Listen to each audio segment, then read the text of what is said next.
Good afternoon, everybody. The world's biggest sports radio station, Max Rushden on talkSPORT, and alongside me, a broadcasting duo that has never been put together before.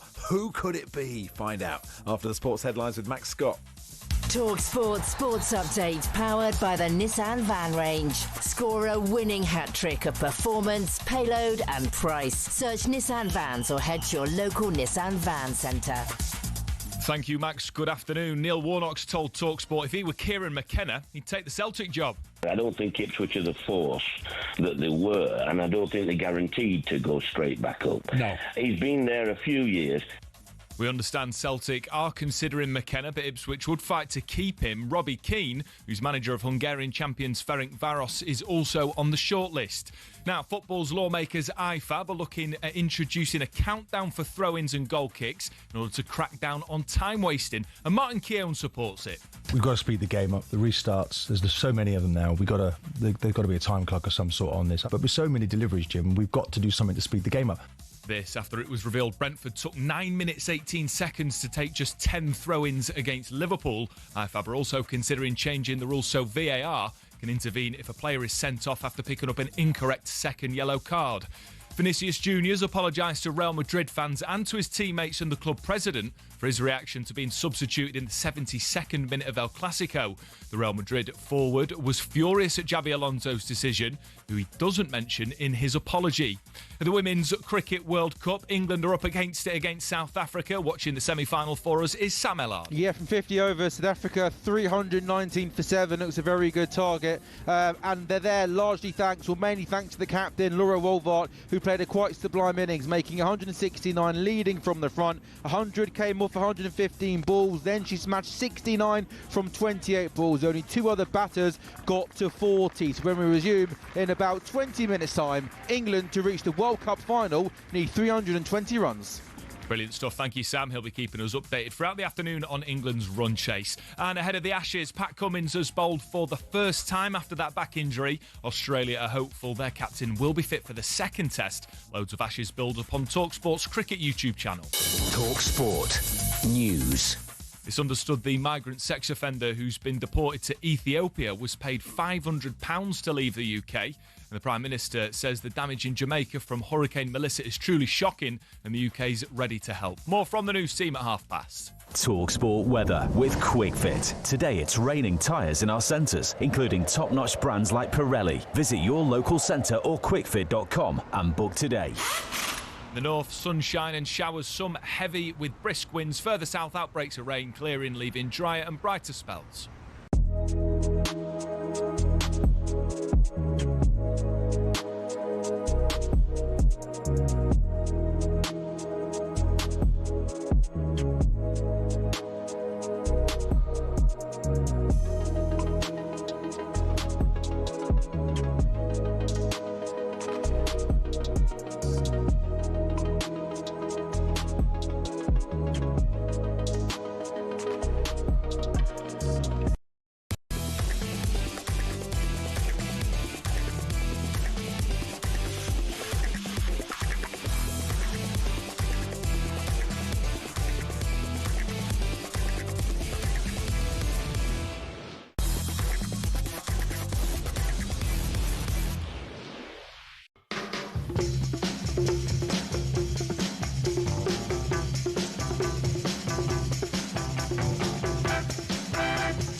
Good afternoon, you're listening to Hawksbee and Jacobs on talkSPORT. I'm Max Rushden. Has anyone seen Charlie Baker? Has anyone seen Andy Jacobs? Has anyone seen Paul Hawksbee? No. So in a broadcasting first, finally, Jason Cundy and I changed the face of radio forever.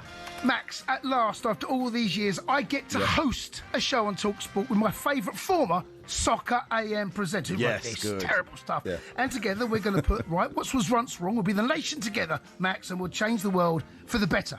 We'll also be talking to Rupert Bell about a possible tax hike in gambling. Also today, we'll look ahead to all the games in the Carabao Cup. We'll talk Arsenal and set pieces, Newcastle's quest to retain the trophy, whether Spurs are good or not, and how important the competition is for crisis-hit Liverpool. We'll also do a bit of cricket with Monty Panesar. We'll be joined in the studio by the teachers. The two Mr. P's, it said, are on tour. And we'll discuss the first ever football edition of the Guinness Book of Records. All that between now and 4. Good afternoon, everyone. Good afternoon, Jason. Good afternoon, Max. How are you, sir? Yeah, I'm good. I'm excited. I'm sort of amazed we've never done a show before. You just sort of think by osmosis, by erosion, eventually you will have done a show with everybody on talkSPORT. But look, it's in my interests for this to really work. Well, of course. In the short term, obviously, because I care about the programme. Yeah. But in the long term, I don't know how you and Jamie are getting on, and those hours, sports bar hours, are good for me. Oh, I see what you're doing. You're angling. I can get in. You're angling. You. I hear you. Yeah. We're perfect for you. What time? So we go on there at 10 o'clock in the evening. What time's that for you? Better than this. I'm not complaining about this, just in case management are listening. I'm not sure what I'm doing in the shed at midnight. Gripe. Well, no, it's not really a gripe. It's more a sort of life crisis. It's a cry for help, really. Is it? That I sat. The boss took me for a coffee, but outside the office. Right. You know, like in like Spooks or in Slow Horses, right. When like spies meet and it's important. It's kind of like under a railway arch. Right. You can't be seen. You can't be seen too close to the. Okay. Exactly. So he wanted to sit on a concrete slab outside of the office. And he said, "What about Wednesday afternoons?" And I said, "It sounds good to me," because I hadn't. And I was in London, and I was out of my comfort zone. And I said yes. Did he get you a weak moment there, Max? Yeah, and look, I've got 2 young kids. I'm exhausted, Jason. I have 2 young children. I will burst into tears at a YouTube of a raccoon having its hair brushed with a toothbrush. So like, I'm at a permanent weak moment, and that's when he got me. But I'm here now, and I'm fully committed. And I wondered, I don't know if you think it's a good idea or not, Jason. Go on. But you know how in the talkSPORT house that we live in, we're always playing talkSPORT co-host poker. Right. And it's a great game, and like honestly, like thousands of pounds. It's a bit like footballers used to play on the. But when you were playing, on the coach, never. You could lose thousands playing Rummy Cub or whatever you were doing. but we could have a game of talkSPORT co-host. The rules are very simple. You can only play a card. You can only play a host that you have presented with. A co-host card. Okay. It's the co-host card. Yeah. Only. And how long have you been at talkSPORT? Probably longer 20 than me. years. Huh? 20 years. 20 okay. years, yeah. Did you have interest? Did you, in that book, 20 Years of talkSPORT, were you mentioned? I was mentioned, and I was also on the cover, but on the back, at bottom left. Okay. So they hid me down there. Right, okay. Because I've done 13 years and not even my name in the book. I don't think about that. I don't think about that. Well, there's no magnet on the wall. Where's my magnet? Oh, you've got a magnet. Ben says this is you've got a magnet out there. You've got your name on the back of your shirt outside. You go and check. You have. I've seen There's no magnet. There's a red card on it. This is epic. Of course, what a duo. I'm loving it already. So anyway, it's a game of co-host poker. Okay. I don't know why no one's played it on the radio before, but I think it's a good game. We'll try it. If it works, if people like it. We got 33 years. Yeah. I mean, this could go on for the whole show, Max. Hey, I wouldn't mind. I'm happy to play. You want to play? I'm sure the list. Go for it. Okay, let's play. Okay, I'm going to lead off. I'm nervous, actually. Well, you should feel nervous. I'm pretty good at this game. Yeah. I'll lead off with Charlie Baker. No, you've gone. I know. I see what you've done there. Okay. Mm-hmm. I'm going to go with Goldstein. Okay. I'll see you, Andy Goldstein. Mm-hmm. I'll raise you Sam Allardyce. Ryan Mason. Okay. That's hard to know where to go from this, isn't it? It's a good play. I will see Ryan Mason. I'll raise you Emma Hayes. Kelly Cates. Oh, okay. Formerly Kelly Dalglish, of course. Of course, yeah. This is anyone you co-hosted with. Yes. It doesn't have to be on talkSPORT, by the way. Oh, okay. So we can. Oh, okay. So I can see Kelly Cates and raise you Helen Chamberlain. Big Dog. Steve Bruce. Oh, Steve Bruce. What was Martin Allen? Was he Big Dog as well? How many Big Dogs? He's a Big Dog now. Okay, Steve Bruce. Okay. I'll see you, Steve Bruce, and I'll raise you Andy Jacobs. Andy Jacobs. Okay, interesting. Like Snap, hasn't it? That? But is that? Yeah, talkSPORT Snap is a different. It's a kids' game, but we like it. Okay, I'll see you, Andy Jacobs. I'll raise you Paul Merson. That's good. Jermaine Janus. Okay. Jermaine Pennant. Oh, Jermained me. You double Jermained. I have Jermaine, yeah. Double Jermained. Gabriel Marcotti. I see your Gabriel Marcotti. I raise you Gabriel Marcotti. Double Gab. That 1606 didn't get commissioned, that one. But anyway. Double Gab. Yeah. Tony Cascarino. Tony Cascarino. Patrick Kinghorn. Do you remember him? Well, did he punch someone or did someone punch him? Tony Cascarino punched. Tony Cascarino punched him. Yeah, the drive King and Cass. That's years ago. Tony Blackburn. Oh, I can't beat that, mate. You've gone double. Okay, well played. So 1-0 to me. I can't beat. Where am I going to go with that? It's just a great play. Got to play it. Okay, so that's 1-0. We might play it again. People, I didn't see it coming. Like it's a good game. If people liked it, this guy liked it on the text. FFS off. Good stuff.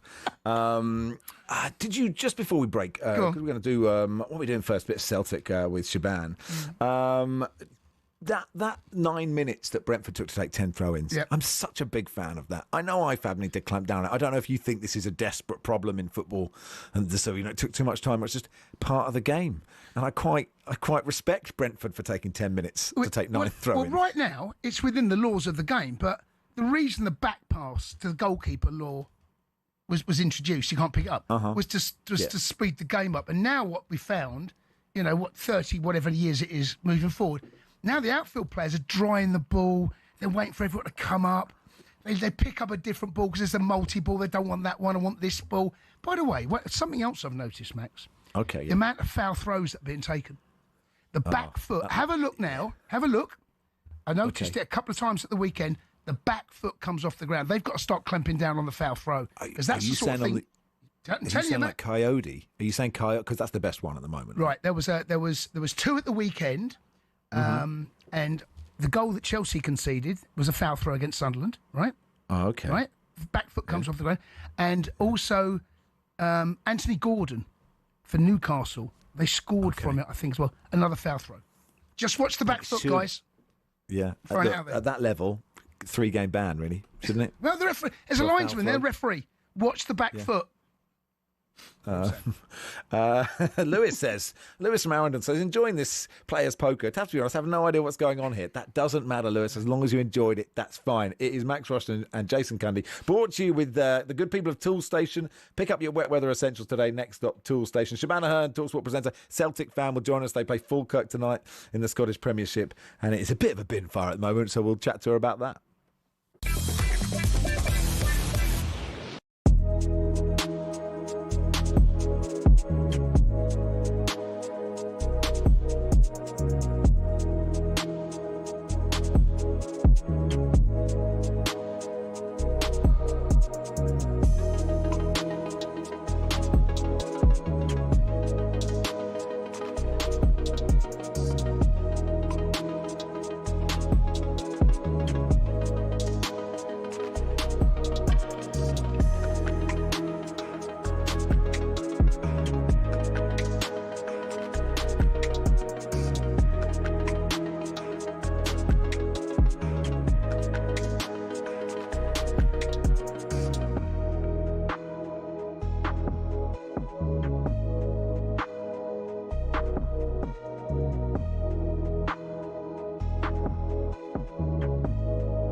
good afternoon. You're listening to Max Rush and Jason Cundy on talkSPORT between now and 4. Rob says, Bobby in Bristol, can't believe you sprung a Tony Blackburn on a fresh co-host. Mannerless it was. I apologise now. Disgusting. Under the pressure of tournament conditions, perhaps I let myself down, but a win is a win. Has anyone seen Jason Cundy, says James in Lincoln. He's everywhere this week. And look, more's the pleasure, I say. Do we want a bit of Celtic? Should we talk to Shabana and Jason? Hey, Shabana, how are you? Hey, Shabana. Oh, this is like a fantasy. Max Rushden, Jason Cundy, 1 o'clock and half term. How are you guys? Yeah, really good. Really good. I mean, Sweet. fantasy has different connotations, Shaban, and it wouldn't necessarily be, everybody's total choice. I would say I'm taking you out of that conversation, of course. Look, I'm not very well, so... Delirium has set in. This is, we're going to talk about who could get the job, and lots of people, sort of angling to be in position for the Celtic job. I'm sure you've talked about this before, but I just can't get over that statement that Celtic put out. It was just an unbelievable evisceration it's not a reference he's going to be using, is he, when he next goes for another job? It was extraordinary. It really was. And then the more you read it and the more you heard it being quoted, I thought, I cannot believe that this is happening. It's such drama. And, I know things had been bad at the club. We knew that there was a bit of something going on between the board and Brendan because he hadn't been backed going into Champions League qualifying with the signings that he wanted. It was then kind of reported that they were going to wait and see if they got Champions League football before they invested, which I thought was poor because, you want Champions League football. So I don't feel he was back with the board.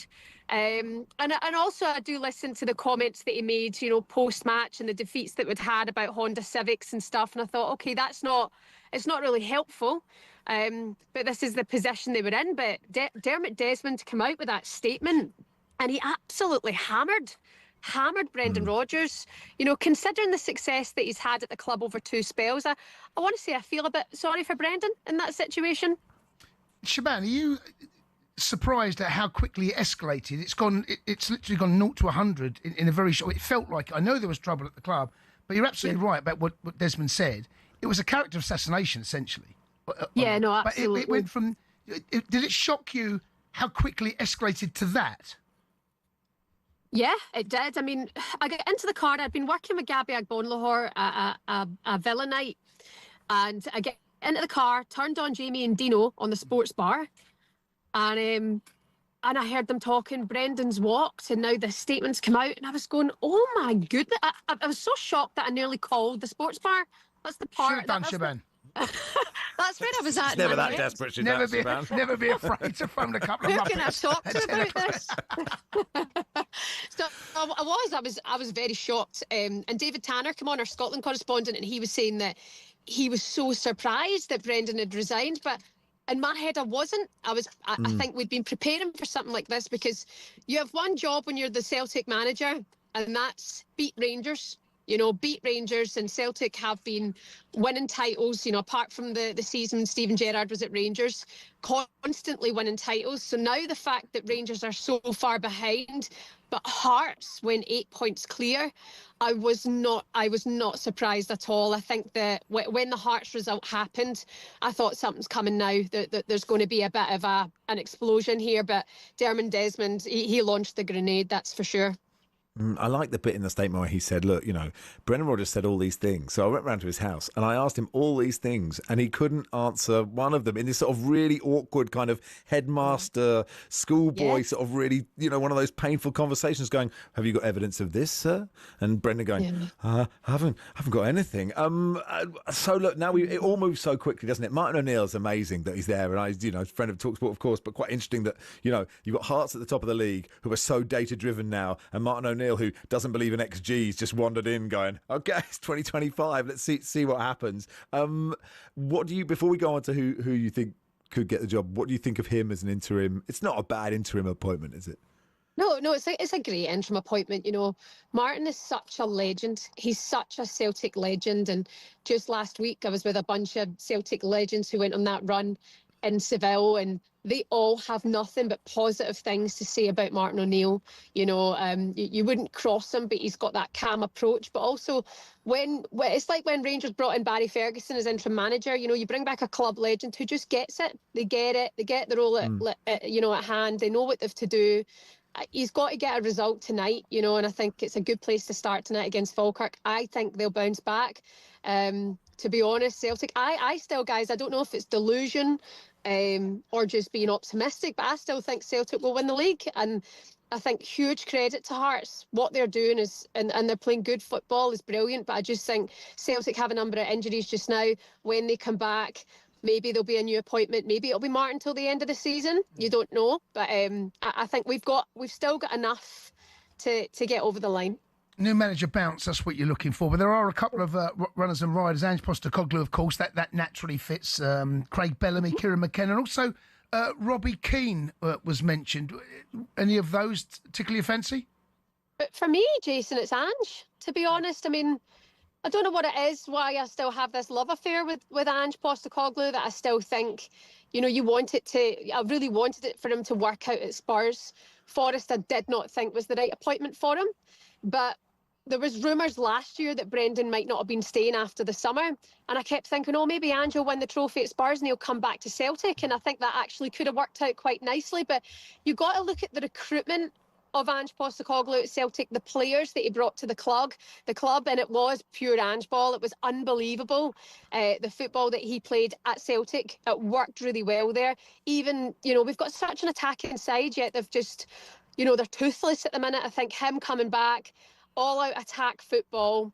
Okay, yes, we're struggling with injuries, but I think he might just instill that belief back with the players and get them playing that kind of football again. And it was an exciting time. And I think for Ange to come back to Celtic, I think some people will have a problem with it, but I think he would be welcomed back with open arms because of what he did for the club as well. And, just the happiness that we had for football there when Ange was there, that says a lot. It really, really does. But then he could be the hero again. He could roll the dice. He could win the title again for Celtic. I mean, it would be that zero to hero story, It's true. He needs a redemption. I just wonder with Ange if he would go back. I just don't know if, I just sort of, as the kind of guy that you see he is, and I know he's, this is the first time he's experienced failure really as a manager. Like, it's not been, it was up and down, in the early years in Australia and stuff, but in terms of like his stock has just sort of risen and risen and risen exponentially, and it's suddenly just sort of gone off a cliff.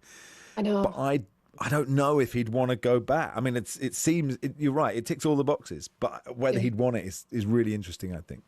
The thing is, guys, I mean, Max, I remember that long ago when you were vouching for Ange to go to Spurs. Like, I remember that. I remember listening to that and going, there's something about Ange. He's cut from a different cloth.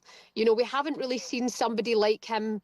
I think really like a manager like that, and Ange, and you want good for him because he's done such good things for clubs. But Forest, I think, was just going to be chaos anyway, and it worked out that way. And and how, in the manner that he was sacked from that role, being let out the back door after that defeat, you just think he would be welcomed so differently again at Celtic because he did so many great things, and recruitment's been miles off it, but Ange got recruitment right at that club, and he was the heart and soul of Celtic at that time. I mean, he was on board with the fans. I think at one point he was probably making soup in the kitchen. He was on board with everybody at that club. So part of me thinks, if he's free, he's available, he wanted to go back in, he's not been out of it for long, the pressure cooker of management, well, I would certainly have him back at Celtic, but I don't know if it would be the right appointment for all of the fan base. Tricky to get it right. It'd be great. It's great if he'd be back somewhere. Quickly on the Lionesses, right? They won last night against Australia in a friendly. That's sort of not the big story. The big story is Michelle Aguimang, who had such a brilliant summer, getting injured. Serena Wiegman said it's not very positive. Do we know it's an ACL or I mean, it looked like it was off the ball, didn't it? And I know this is a real problem in women's football, isn't it? Yeah, I mean, you'd read it's those three letters, to be honest. Serena Wiegman was very open in the interview afterwards that it did not look good. A number of her teammates saying we're just hoping she's okay. But, I mean, we've seen the clip and it does not it looks like a real bad one for Michelle Agyemang. I was with her dad and her sister a couple of weeks ago at the Emirates for the Arsenal-Brighton game, and she's just such a positive young person, and you hope that this injury stops occurring in women's football. Like we say, we don't know what it is yet. Is it a possibility? Yeah, it's a high possibility that it is an ACL injury. Fingers crossed it's not. But, she's a positive player. She's been huge for England, absolutely huge. And it seems like she's got a good head on her shoulders. Like she's like light years in maturity above what she should be. I wish that could happen to me at some point in my life, but I'm not there yet. She's just a mature girl, so thinking of her. And hopefully it's not as bad as what it looked. Shaban, I've heard you talk about ACLs in women's football for a number of years now, and that there was at one point someone discussing the design of football boots, that they've been designed for men. I mean, I don't know how true that is, but has there been any movement from the boot manufacturers about looking at women's feet and looking at the women's run and the gait and that sort of thing? Has there been any design differences in women's football boots? There's one company now called Ida Sport, and they're the first company that design women's specific football boots. So they're hoping to have a breakthrough. I think we're still a good maybe 8 to 10 years away from finding out as to why this has taken so long. I'd heard reports, don't know if they're confirmed yet, through Arsenal women. Remember a couple of seasons ago, there was something like 6 Arsenal ACL injuries at the same time. So maybe they were becoming a bit of a focus group to understand what happened, what aligned all at that one time for all of those players who sustained an ACL injury. Is it the menstrual cycle? Is it fatigue? Is it loading in the week? Is it boots? Is it the shape of women's hips? Is it the way they play football? Is it the way they've been taught to play football, yet their hips can't move certain ways? And is it a tiredness that your brain doesn't connect properly with your knee on a certain day of the week, whereas it might have been fine the day before? All of these different things, we're still miles away from knowing what the answers are. But when it happens to an English player, when it happens to a Lioness, and I'm hoping, touch wood, it's not happened to Michelle Agyemang, but then the press comes in a bit harder, the media steps up the interest again, and everybody's dying to find out the answers. So hopefully we're getting closer to it and understanding why this is so prevalent in women's football. Good stuff, Shaban. Thanks for coming on. Cheers, Shaban. Guys, watch right. Have a great day, okay? Cheers there. Shaban Herner, talkSPORT presenter. Celtic playing Falkirk tonight in the Scottish Premiership, full programme in that division, so we'll keep you posted on those, as well as all the Carabao Cup games tonight. And however you watch telly, you can now watch talkSPORT from Samsung. Have you had makeup today, Jason? Do you know what, Max? I have had some makeup, matey. I've got a rather large 5 head, as you can see, and it needs a little bit of attention, especially with the lights in here. It's fine. So I'm a man of a certain age. Yeah, no, I understand that. Because I've measured the shortest eyebrow to hairline, right? Because people think it's Steven Gerrard, but it's actually Neil Mellor. I've measured both. Steven Gerrard was just 3 fingers, but if you were to put your fingers on from your eyebrow to where your hairline begins, I'd need 2 hands. You would need 2 hands. Can't do it one hand. Are you going to try it for the good people watching on YouTube or talkSPORT? Here we go. Look, you can get the full hand on there. Look, have you considered? Are you at a stage now where you would go and get rethatched? Right, okay, so here's the thing. I am actually in deep conversation. Negotiations have gone a long way about having a hair transplant. Oh, wow. And it doing could well Instagram. Be happening early 2026. Watch this space. Exciting. This and big space. You'll look like one of the monkeys. It'll be so exciting. Just get as much hair. Say, I want as much hair as that Man United fan. Anyway, it is Max Rush and Jason Cundy. You can watch us on TV, on whatever telly you have. Fire TV, Chromecast, Apple TV. Get the app on Android TV and Google TV as well. We're on Prime Video, live on your screen, as well as your speakers.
Neil Warnock has told us if he was Kieran McKenna, he'd take the Celtic job. I don't think Ipswich are the force that they were, and I don't think they're guaranteed to go straight back up. No. He's been there a few years. Ipswich would fight to keep McKenna if Celtic come calling, though. We understand Robbie Keane is also a contender. Elsewhere, football's lawmakers IFAB are discussing introducing a countdown clock on throw-ins to stop time wasting. And Martin Keown thinks that's an absolute no-brainer. We've got to speed the game up. The restarts, there's just so many of them now. There's got to be a time clock of some sort on this. But with so many deliveries, Jim, we've got to do something to speed the game up. That's after it was revealed Brentford took 9 minutes and 18 seconds to take 10 throw-ins against Liverpool. IFAB are also considering changing the rules so VAR can intervene if a player is sent off after picking up an incorrect second yellow card. Tonight, Liverpool and Palace fight for a place in the Carabao Cup quarter-finals live on talkSPORT. The Reds are looking to relieve some pressure after their rocky run. And ex-midfielder Charlie Adam has advised his old side it might be good to start using that long throw-in that they proved to be so bad at defending at Brentford. You've got to find ways of winning football matches. It can't always be the way that Man City play or the way Arsenal play, because ultimately, sometimes that's their weakness. Clubs in the Premier League, they need to use it. And ahead of the Ashes, Aussie Pat Cummins has bowled for the first time after a back injury. There's loads more Ashes build-up on talkSPORT's cricket YouTube channel.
Good afternoon, Hawksbee and Jacobs on talkSPORT. Max Rushden and Jason Cundy with you until 4. Do you want some feedback, Jason, from the listeners? Not really. No, this is good. Go on. This is Jonesy says, I don't often bother with Max Rushden, as he's as interesting as lettuce. Nice lettuce, to be fair. Crunchy. But with... Not limp. I think the limp lettuce you get when it's... I know the limp lettuce. Yeah. But, I mean, iceberg is a bit cliche, isn't it? I'd like to be more sort of... a bit rocket. Sort of yeah, I think so. Anyway, I mean, what's your favourite lettuce? 8:29. With Jason Cundy, it's the best dressing he could get. There you go. So you're taking this insipid limp lettuce, right? And you are adding the right kind of drizzle. flavour. Am I putting my drizzle over the lettuce? Well, let's not. Come on, we don't need to go there. No, I'm just saying. I'm just talking. You know, that's how you liven up a salad, right? It is true. Okay. But at the same time, you're disgusting. Lewis says, I'd love to see the quote that surgeon puts in to cover Cundy's forehead. Yeah, well, you'd have to do a deal, won't you? You'll have to do a deal going, I even covered this, and you could get it for nothing. You know? There's a lot. I just spoke to the producer, Shawnee, right, who's clearly has problems with his follicles. Yeah, that is true, yes. Yeah, and I said to him, it's true, I've been offered this hair transplant. I can't sit still. Max, I don't sit still. I can't sit. I fidget. No, I can see that. I can't imagine me lying or doing whatever I have to do. They have to knock me out. That's the so it'll be half done. You don't want general anaesthetic for that. I mean, I don't know how it works, to be honest. Gas in give it a go. Anyway, look, Sam Ellard, who does have a good head of hair, but he's only about 12 years old. He is watching England women really. I mean, at one point, Sam, they're chasing 219. They were 1 for 3. That is not a good start, is it, in the semi-final? I mean, this is a cricketing disaster. I mean, they were short of ideas with the ball in hand in the field earlier on when Wolvart smashed 169 to post a pretty good total of 319. And then, yes, to lose 3 wickets for 1 run is apart from no runs for 3 wickets, near enough the worst possible start. Cap bowled Jones, second ball, a ball that came back in and bowled the right-hander. Then Heather Knight, the experienced number 3, dragged on for a 3-ball duck. Then in the second over, Tammy Beaumont edged behind for a duck. So Jones out for naught, Beaumont out for naught, Knight out for naught. The score was 1-3. Since then, we've had our first boundary, Capsey driving through the offside. So the score now is 7-3 into the fourth over. So it really is, I mean, the worst possible start, chasing over 300 against a top-class bowling attack. England needed to get off to a good start on the power play, and they've done anything but that. So the first thing that England need to do is this fourth wicket partnership has got to just steady the ship, get England back in the game, and hopefully give them something to chase as we go later on in the innings. But England well and truly up against it. The target for victory is 320. One ball left to the fourth. England 7-3. Cheers, Sam. We'll talk to Monty Panesar in a bit about Jofra Archer, who bowled pretty well in the T20 early this morning. You might have heard that on talkSPORT too. Let's talk about set pieces. Man City go to Swansea tonight in the Carabao Cup. Pep Guardiola has been chatting to the media ahead of that game, talking about set pieces and long throws becoming more important in the Premier League. Use every throw in like a corner and put the 10 players there in the box. We suffer, when we play in Brentford or Liverpool, Liverpool, we're in the hotel and showing how Koyade put the ball in the box, and after Koyade was man of the match. So today is a football like the third pieces is a threat. But I remember a long time ago with Sean Dyche in Barley that Barley was an incredible threat in the long balls, second balls. Sean Dyche is one of the best by far doing these kind of aspects, so it's not new. He did it before, or Sam Allardyce, I remember I was not here, Stoke City, and now it's a fact. And of course you have to pay attention with that. What we need, Jason, is someone who at City's got what if Haaland? I bet he could, because what if he could lob it an absolute country mile? He wants to throw it to himself, though, doesn't he? That's the point. He wants to get on the end. He's quick enough. He probably is, actually. I mean, I don't have an issue with it. I'm amazed that it's caused so much of a storm.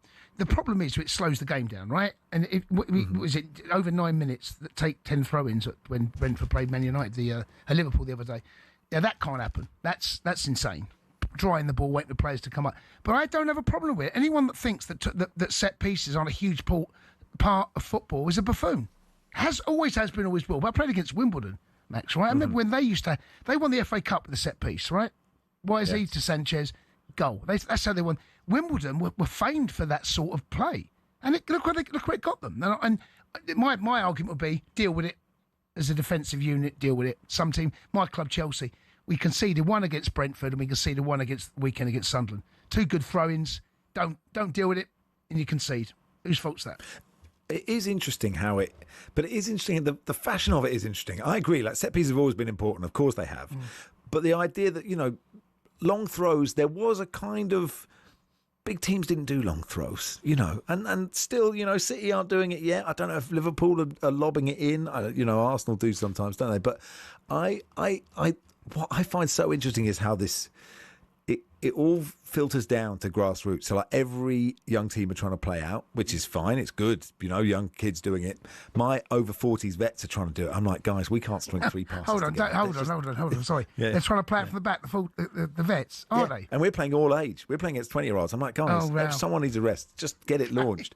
But I love seeing like top defenders. I remember interviewing Nigel Clough years ago when he'd gone to Liverpool, and I know it wasn't right at the height of their success, but they still had all those old coaches and they were still good. And for the first 20 minutes of every game, he said he was on the bench one day and he heard, I think, Ronnie Moran or something just saying, turn their fullbacks. Yeah. Right, this is what I say before every game I play. Turn them. If it's good enough for Liverpool in the late 80s, it's good enough for us. They're turning the football, get the ball over the top, and if you've got a set piece, stick it in the box to see what the defence have got. Mm-hmm. Because obviously top defenders have been playing in a way which means they haven't had to defend this for a while. And you've played against Wimbledon, right? It's difficult. It's really hard, right? Yep, indeed. And when you've got a unit like John Fashanu up front, who they played to his strengths. That's what they did. And if you've got, then I think when we think about how football has evolved, we've gone from a 4-4-2 to a 4-2-3-1. There's always only one striker now. There used to be the big man, little man. That now has been eroded away. But the striker up top, that number 9, the old Bob Latchford, the Kerry Dixons, Tony Cascarino. That kind of player has been eroded. Now you think about it, now they're looking for the Haaland type.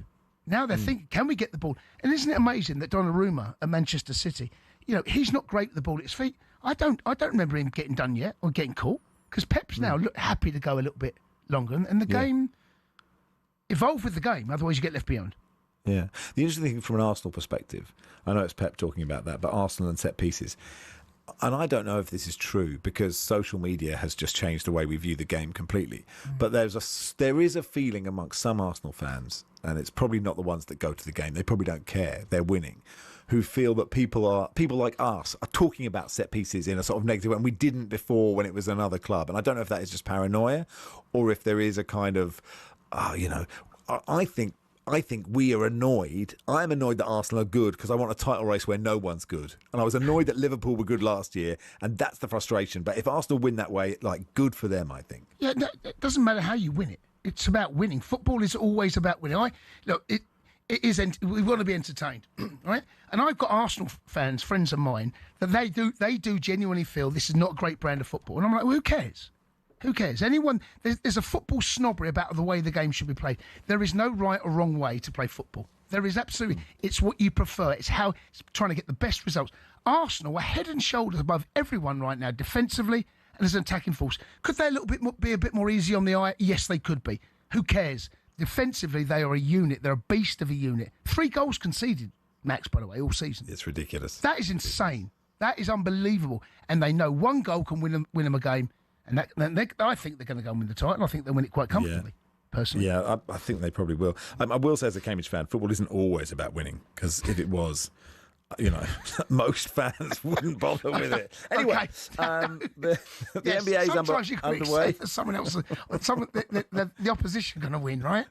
Yeah, that is true. Someone might win. The NBA is underway. If you're interested, we're getting you in the mood as talkSPORT has live and free basketball on our YouTube channel.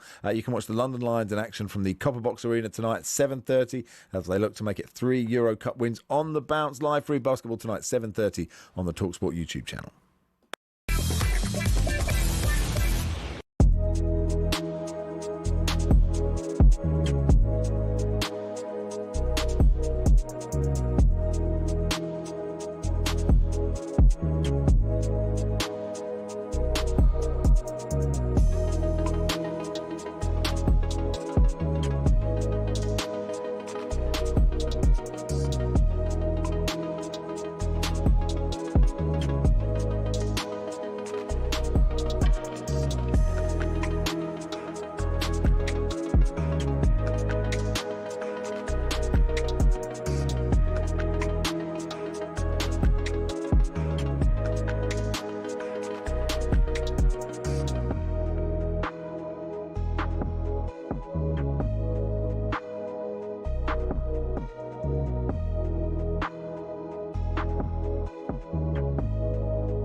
You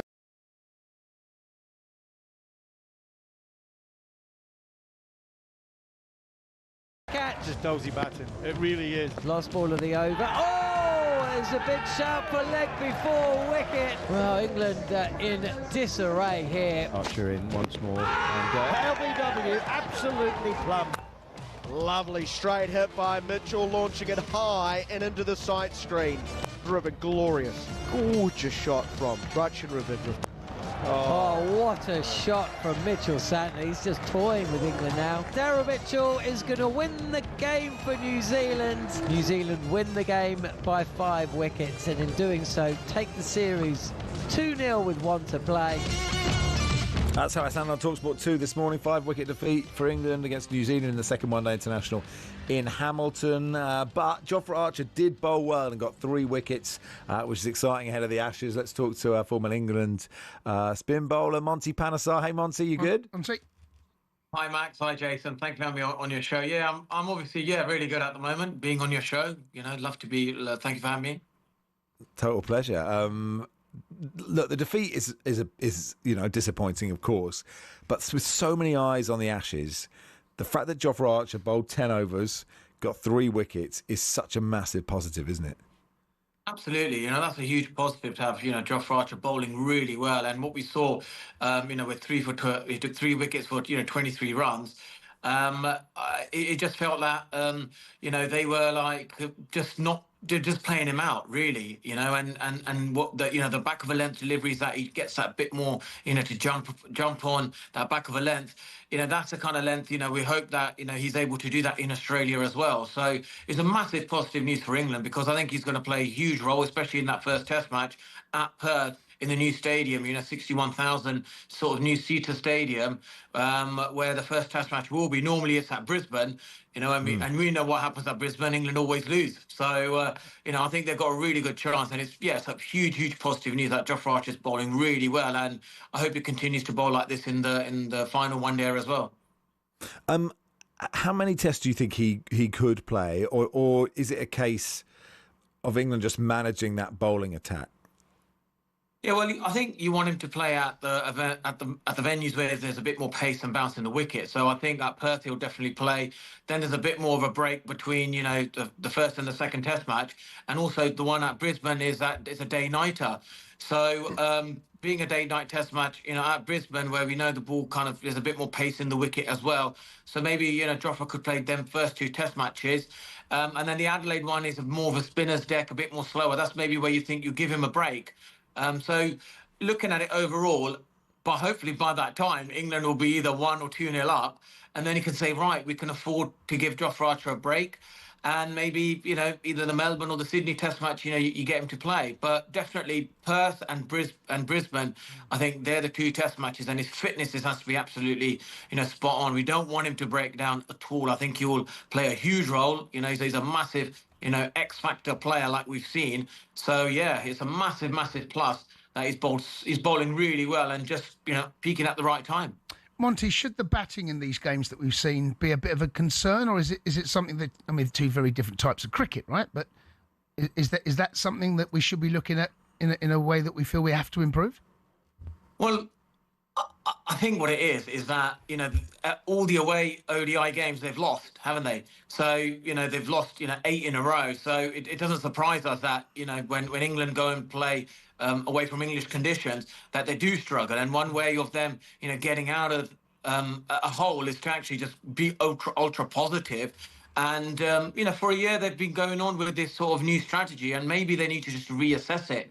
Because if they keep playing like this, then they risk their automatic qualification for the 2027, World Cup in South Africa as well. They're sitting at 8th at the moment, and we don't need, a couple of more series like this in 2026, where they lose a few more, one-day series, especially, the away ones, and suddenly you're looking at actually trying to qualify for the World Cup. So I think they need to just reassess their strategy. How do we go about it? Are we going too hard too early? Do we need to get ourselves into a position, then we in a good position, then we go hard? And that's probably an area where I think, during the Ashes series, they'll have a time to review, how the batting has been gone. But under this strategy where they just keep going hard, I just don't think it has worked this year at all. I haven't even considered not qualifying for a World Cup. So who would you like? Who's in that sort of would that be like an easy inverted commas qualifier, or how many qualifiers do you play, or could there be just like a one-off game against Ireland and suddenly you don't even make it? Well, that's in Zimbabwe, in January 2027, and I wouldn't want England to be in that position at all. So I would really, hope that 2026 is a better year, for them in ODI cricket, and that they can just sort of, all they've got to do is just not be so aggressive, not try and always, when they're under pressure, just hit out in any situation. And I think, they've just got to now think, right, this is just not, the way we're playing right now is not working for us. And if we continue to do this, then yeah, they'll be in Zimbabwe. And who knows, it could be against Ireland or Scotland or even Zimbabwe for that final spot, for the World Cup qualification, automatic spot. So we don't want England to be in that position at all. England are one of the stronger sort of, teams in world cricket. And it's so important that when England play really well in white ball cricket, I think, it's entertaining stuff. Yeah, just quickly, one more on the Ashes and the spin bowling department. Australia, I think, have an advantage that, they have, if Nathan Lyon's fit, isn't he then clearly like a world-class spinner. Are you comfortable with who England are taking in the spin department? Well, if you look at this, Shoaib Bashir, the reason they've invested a lot of time in him is because of his height, and because what he's able to deliver with his bowling as well. He's sort of, Ben Stokes has kind of got the best out of him at international level, and he's responded really well. And the whole investment with Shoaib Bashir pretty much was because when he bowls in Australia, he'll able to get that extra bounce that maybe Nathan Lyon won't able to get. And if you can, get a couple of early wickets, especially first inning wickets, that's going to be the key. If you can get a couple of batsmen out in the top order, which I believe he can do, so he can do that. He's proven that. In England as well, then I think, that's fine. He can go at 6, 7 and over. But if you get Steve Smith out on a regular basis, then I think you've done a good job. That's the main thing. So I think Ben Stokes will probably, will try and get the best out of him. And I think he is a fantastic spinner. And I don't think he'll play in the test match at Perth. Let's be honest. That's going to be a fast, bouncy pitch. I think they will go with 4 seamers there. And Ben Stokes will be the 5th seamer, which later on in the series, probably we need Ben Stokes, to where we probably need him on slightly, the slower wickets. So, that's what I hope, what we've seen this summer, that doesn't happen in Australia where Ben Stokes is the best bowler for England. Then we know we're in deep trouble. So, yeah, we got a strong bowling attack. We got a good spinner in place. And I think England look really, got a great squad. I think they got a better settled batting lineup than the Australians. Their top order is completely uncertain. So if you look at it, when there's Australia in the past have always had a strong top 6, then we don't know who's going to be their opening partner to Usman Khawaja. Number 3, we don't know who that's going to be. And let's say if we get Steve Smith early and suddenly he's facing Jofra Archer and he keeps getting out, that's what we want to see, don't we? So I think England have got a really strong squad going to Australia. Good stuff. Thank you, Monty. Cheers, Monty. Cheers, guys. Thank you. Monty Panesar there. Reminder, live and exclusive international cricket is on talkSPORT 2 this week. Live commentary of the White Ball Series in New Zealand. You'll be able to hear ball-by-ball commentary. The 3rd ODI from Wellington on Saturday. Play underway at 1 in the morning, and a watch-along on our YouTube, talkSPORT Cricket YouTube channel as well. This is Rushden and Cundy on talkSPORT in partnership with Toolstation. Gear up for those darker nights with electrical and lighting offers. Next stop, Toolstation.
Good afternoon. You are listening to the world's biggest sports radio station, talkSPORT. Max Rushden and Jason Cundy with you until 4 o'clock. We'll do a bit of Spurs in just a second. Right now, Max Scott has the sport.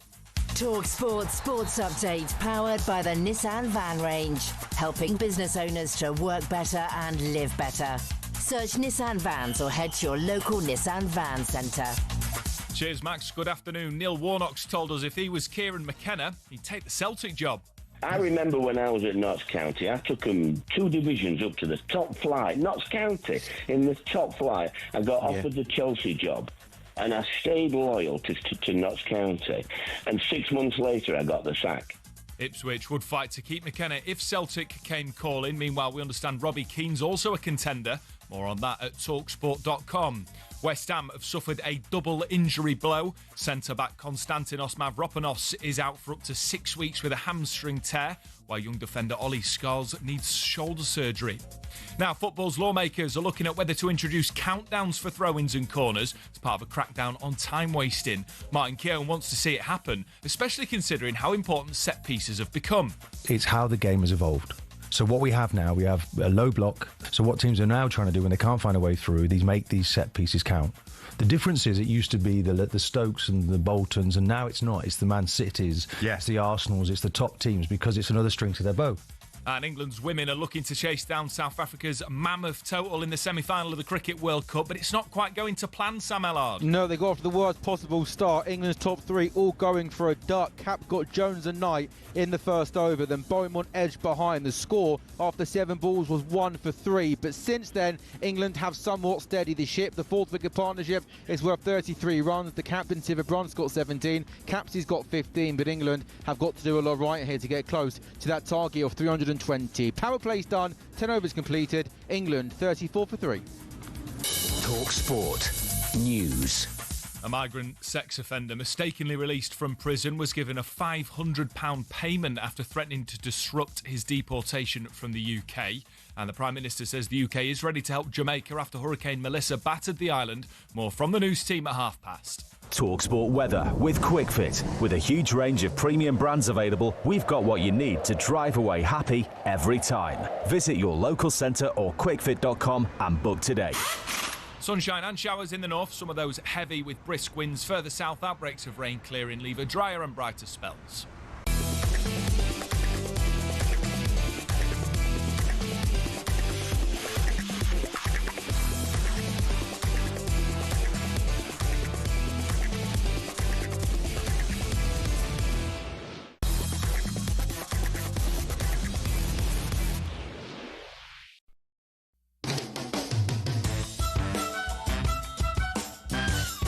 Good afternoon. You are listening to Hawksbee and Jacobs on talkSPORT. Max Rushden and Jason Cundy with you until 4 this afternoon in partnership with the good people of Tool Station. Whatever the job, whatever the weather, next stop, Tool Station. So yes, Eden Hazard. What's the verb? What are you inducted? That's what you are. You're inducted. The only people who are inducted are either, women who are 41 weeks pregnant, or, that's induced, I guess. You're not induced into the Hall of Fame, are you? You're definitely not. Hazard has not been induced into the Hall of Fame. No, although sometimes when you look at him, you do wonder. Just reading here, speaking of being induced, and I don't know if Mrs. Fraser Crane was. Right. We'll get on to Eden Hazard in a second. Yep. Kelsey Grammer has become a father for the 8th time. It's in the Daily Star today. Age 70. Right. He and his 4th wife, Kate Walsh, have welcomed son Christopher as the latest addition to the brood. Right. I don't know. I haven't inquired, Jason. I don't know how many offspring you have. I have 3. There's 3 Cundys. There's 3 There's mini 3 Cundys. Cundys. Okay, yeah, I know one of them. All boys. All boys. Oh, yes, you worked with one of them, didn't you? Yes. Yeah. Yes. What are their ages? What are the ages? 31, 25 and 10. Yeah. There you go. Wow, okay, so there's a big gap. Right, okay. There's gaps. Can I ask a question about, Go for when the 10, so 10, you've got a 31, 25 and 10. So you'd had 15 years. Yeah. And then you went again. Yeah. Was that? It's with a new woman. It's with a new wife. Well, I understand that. Yeah, I understand that. I'm guessing you knew that. I wasn't going to delve into those details. But just in terms of as an old dad, but of two children with the same wife. I'm happy with old, 46. Yeah. How tired? How were you like? Okay, I did great. I'm happy to go again. Or was there a bit of you going? No. I think kids keep you young. actually. Yes, I'd have happily had another one. But unfortunately, as you know, I had cancer, so therefore I only had, because it was my last boy was IVF. So he was frozen for 18 years. 19 years when he was eventually born. Yeah. So holy moly. Yeah, I didn't know that. Yes, yeah. My youngest was my youngest is actually older. my youngest is older in terms of when he left my body. If that makes sense. Okay, I get it. Right, I understand. Then James, the boy you were with. Right? Well, I see. Wow, that's extraordinary, isn't it? Yeah. So is he really into the 80s, despite being 10 years old? He's like playing everything on cassette. There he is. But would you? I mean, 70 seems a stretch. Anyway, that wasn't the point of the conversation. We were talking about Eden Hazard, whether being inducted into the Premier League Hall of Fame. Yeah. I mean, I'm not bothered about the whole Premier League Hall of Fame, but like, he was really good at football. I mean, that's true, isn't it? No, he's a special player. He's the best. The best I've ever seen in a Chelsea shirt. For me, I know there'll be older fans that will look back at Charlie Cook and Peter Osgood and even just before that Zola, but the best player I've ever seen in a Chelsea shirt. Best you've ever seen. Yes, yeah, without doubt. He's one of those players. That's the reason that fans pay to go and watch football for players like Eden Hazard. They don't pay to watch me. Right, you want to see players get. I mean, bums they did off have seats. to. They did have to because you indirectly, were there, I think. I think indirectly. I don't think anyone got money out there. Got to see Cundy play today, but Eden Hazard, and there are many of these players over the years, but Eden Hazard was a special player. He was sensational. And Eden could have gone on to been the very best if he wanted to, but he didn't have that drive that players like Cristiano Ronaldo have had, where where you squeeze every single last bit of your talent out, like Ronaldo has done and Messi has done. Eden he played for the joy, he played for the fun. He was a street footballer, a playground footballer, and he just loved being with the ball at his feet. Yeah, there are some footballers that make me want to be short. And he's one of those, right. A bit like Bernardo, the way Bernardo Silva moves. Just that low centre of gravity. That's such a cliche, I know, but just the way they can, just that, it's the speed of the movement, right? Yeah. But the thing I can't remember, because it's very hard to remember any football match that happened more than I can remember what happened in the 80s, but nothing between sort of 89 and yesterday. But like his greatest moments in a Chelsea shirt, I can only remember like when he did Tottenham in the Battle of the Bridge, and I was slightly disappointed from when that happened. But like, what were his best? Can you remember his best moments?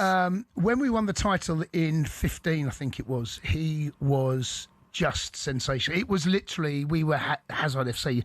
Keep a clean sheet or keep things tight. Give it Eden, and that was who he was.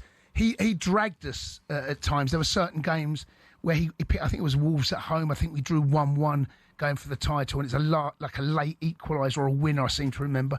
But he could do things with the football that very few people on the planet could do, and he would draw challenges.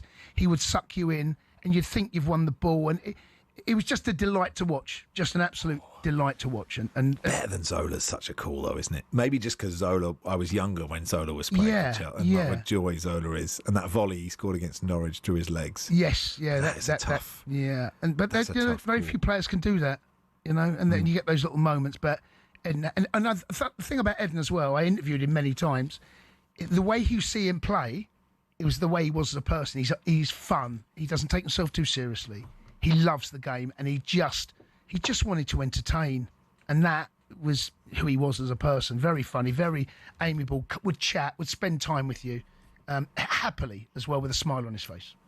Now, look, well done to him for getting into the Hall of Fame.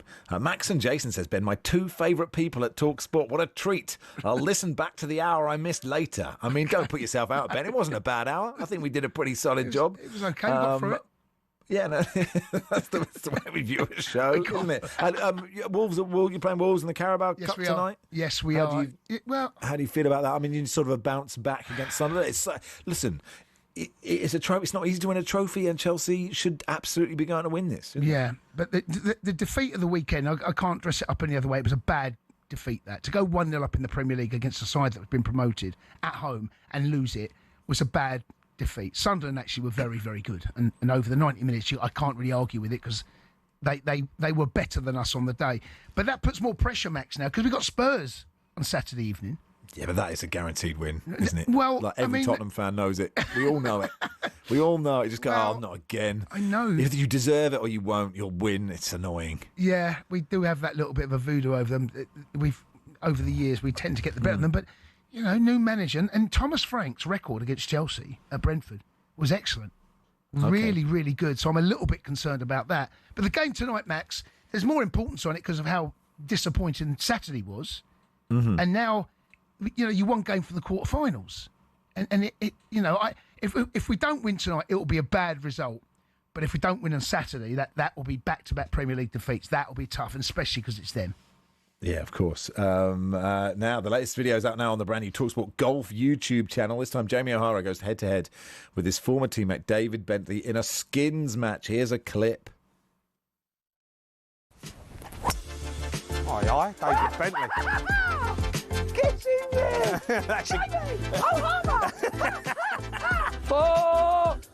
Oh no, it's just before them. Didn't need be a long round with him, isn't it? Oh, I bet a good shot there. We've all been down the rabbit hole, haven't we? It's all right, we've all been there. I've done it again. Mulligan. Come on.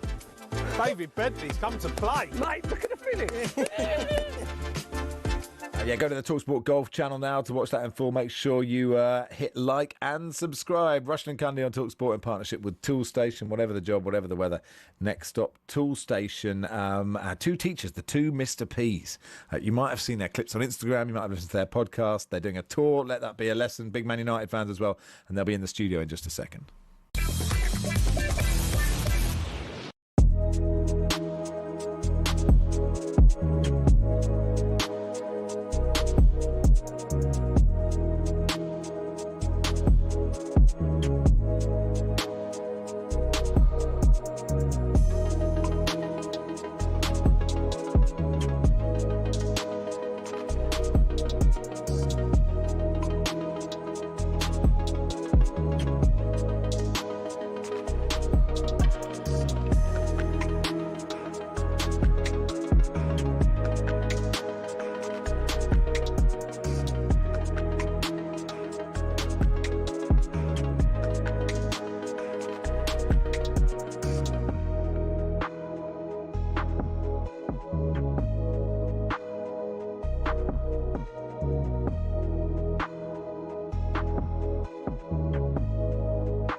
Good afternoon, you're listening to talkSPORT. Max Rushden and Jason Cundy with you until 4.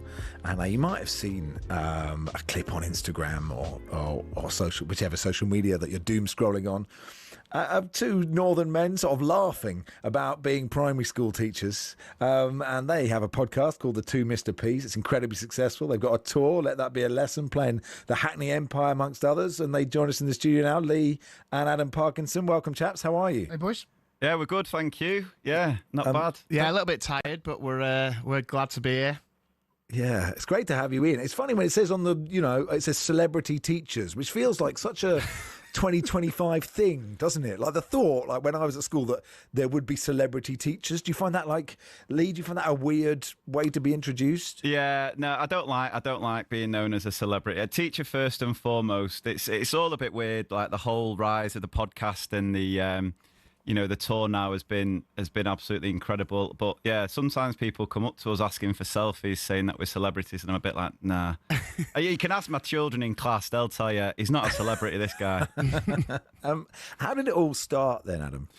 So we were on a family holiday in 2018, and we were just sat around the pool talking about some funny stories. And then, to be fair to my brother Lee, who'd been doing social media and been really successful and gained a really large following, thought the idea of doing a podcast. I didn't know what a podcast was. We started it. It really caught fire, especially through lockdown. And it's just been amazing. I mean, I'm not joking when I say this. I mean, going back to the whole celebrity thing's hilarious. I mean, I have to say I buzz off getting recognised. I love it. Apart from the first ever time it happened to me was in a swimming changing room, like a family changing room. And I've never breathed in as much in my entire life.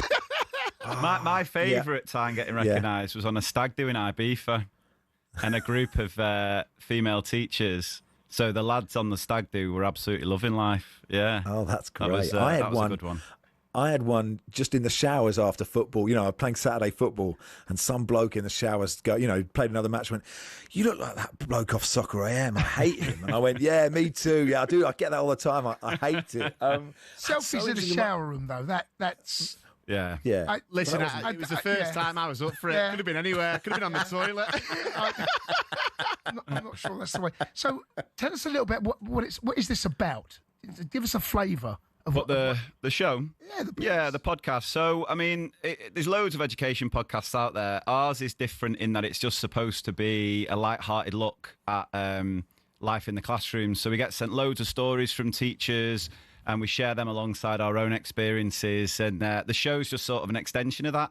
So the first half's a bit more sort of traditional stand-up, and then the second half is us sharing some of the stories that people in the audience has submitted. So we have got some absolute belters in this show. It's been really, really funny.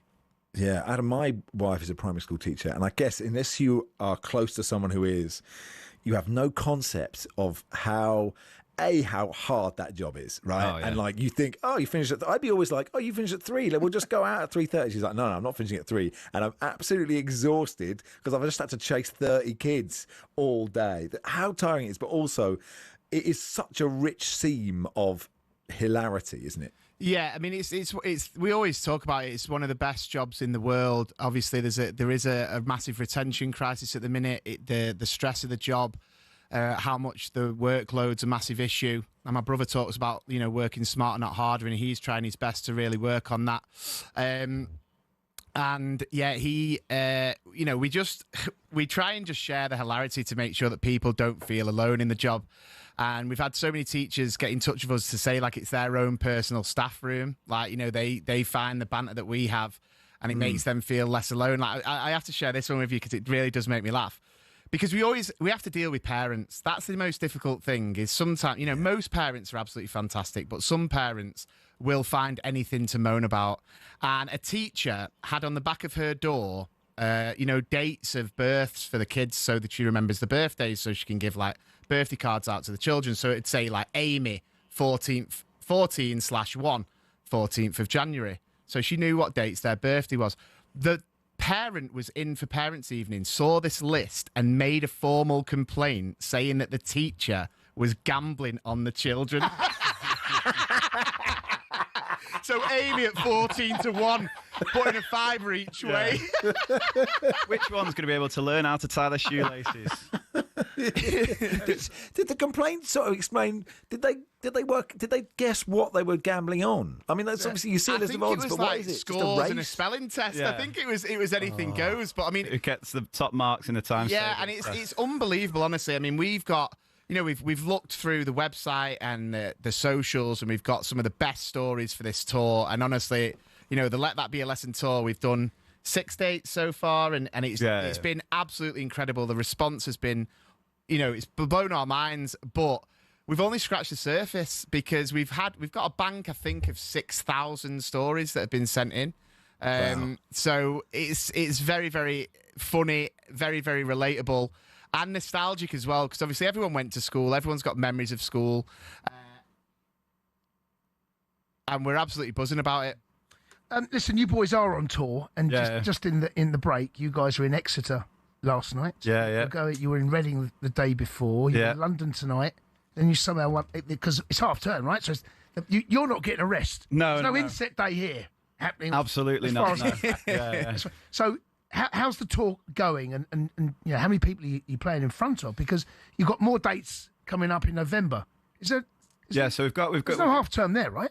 So they're on weekends. Yeah. So we've got the rest of this week. We're doing a show in Belfast in a couple of weeks, and then February we're doing another run of shows in the February half term. So it's just trying to fit it in around working in schools, and obviously a lot of the audience are school staff, so it's making sure they're available to come as well. But yeah, it's just funny. I mean, working with kids, you're working with the most hilarious, unintentional comedians, and they will say, what I love about being a primary school teacher as well is they will say things to you that are the worst insults you've ever heard, but say it with such love and innocence, So one of the funniest stories that ever happened to me was when I'd lost a bit of weight, actually. So I dropped a bit of weight and I was feeling quite good about myself, and I'm teaching, but I'd not quite got some new trousers, so I was wearing slightly bigger trousers that were a little bit loose. So every so often I just had to pull them up at the back. Cue lunchtime where I'm having to console a child who was crying their eyes out because they'd caught the bum touch. And basically, my class had invented a highly infectious, contagious disease that every time I pulled my pants up then went to help a child, they got the bum touch. So I'm consoling this child whilst also wiping away a tear, like, how could they think this of me? All the while I'm feeling quite good because I lost a bit of weight. Can't win. Do any parents say, I don't want my kids mentioned on this, or is there any sort of pushback? Because people can get quite understandably protective of who their was kids 14 to 1? Yeah.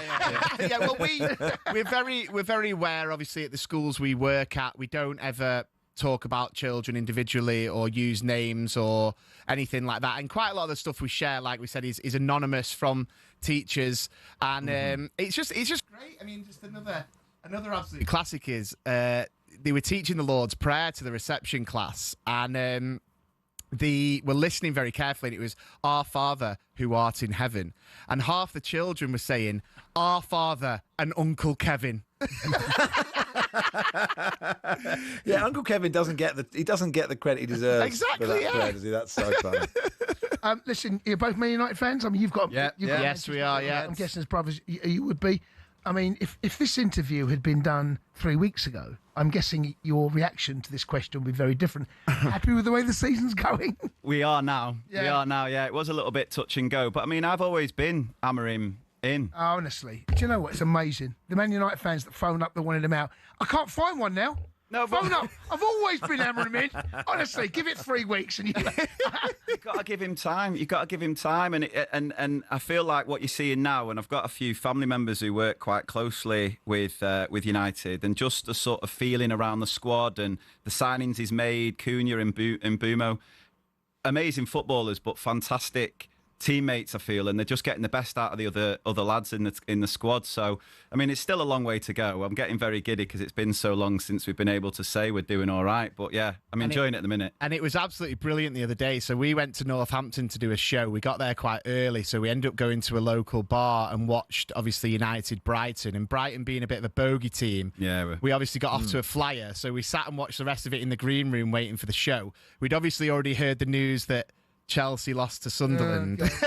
And then we finished the show and we find out Liverpool had lost to Brentford. The crowd were going crazy. We were thinking, is this the greatest day of my life? So I just hope it can continue. It feels like we're turning a bit of a corner. So yeah, we'll see. Oh, look, I would say good luck. And it's funny, isn't it? It's almost got to the stage now. As anyone who grew up in the 90s who's not a Man United fan is just delighted to see them lose. It's almost got to the stage now where you sort of pity them a bit, and you're a bit like, I wouldn't mind if they won. But I think if it got good again, I'd instantly remember what the 90s was like. I just love it for my own kids. So I've got 14-year-old triplets, and they can't remember a time where United were great. It's all, I'm trying to say, we were good at one point. We were the best team. And so, I want it for them. I want them to see United being successful. Oh, very fair. Well, look, good luck with the tour. Good luck with the show. Boys. Hackney Empire tonight, is it? Yeah, it's a big one tonight. We're really looking forward to it. Still get tickets anywhere? Is it sold out? There's the last few remaining, so if you head to MrPeaspodcast.com, you can find tickets to all the tour there. And there's a couple of tickets left for the Hackney tonight. We're really excited about it. And then obviously we've got the run in February as well. And fingers crossed we can carry on riding this wave because we're loving it. Yeah. You should look. I played the Hackney Empire with David O'Doherty on the What Did You Do Yesterday pod, and there was a massive photo of you two, and I was like, why is there not one of me and David next to us? But there you go. You're the bigger fish here. Look, it's a great theatre. You'll have a great night tonight, and look, good luck with everything. Much. It's a great story. Lee Parkinson, Adam Parkinson. If you look up the Two Mr. P's podcast, or let that be a lesson tour as well. 2MrPeaspodcast.com. Find out all the details. Thanks, gents. It's Max and Jason. Thank you. With you until 4.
Neil Warnock has told us if he was Kieran McKenna, he'd take the Celtic job. I don't think Ipswich are the force that they were, and I don't think they're guaranteed to go straight back up. No. He's been there a few years. Ipswich would fight to keep McKenna if Celtic come calling, though. We understand Robbie Keane is also a contender.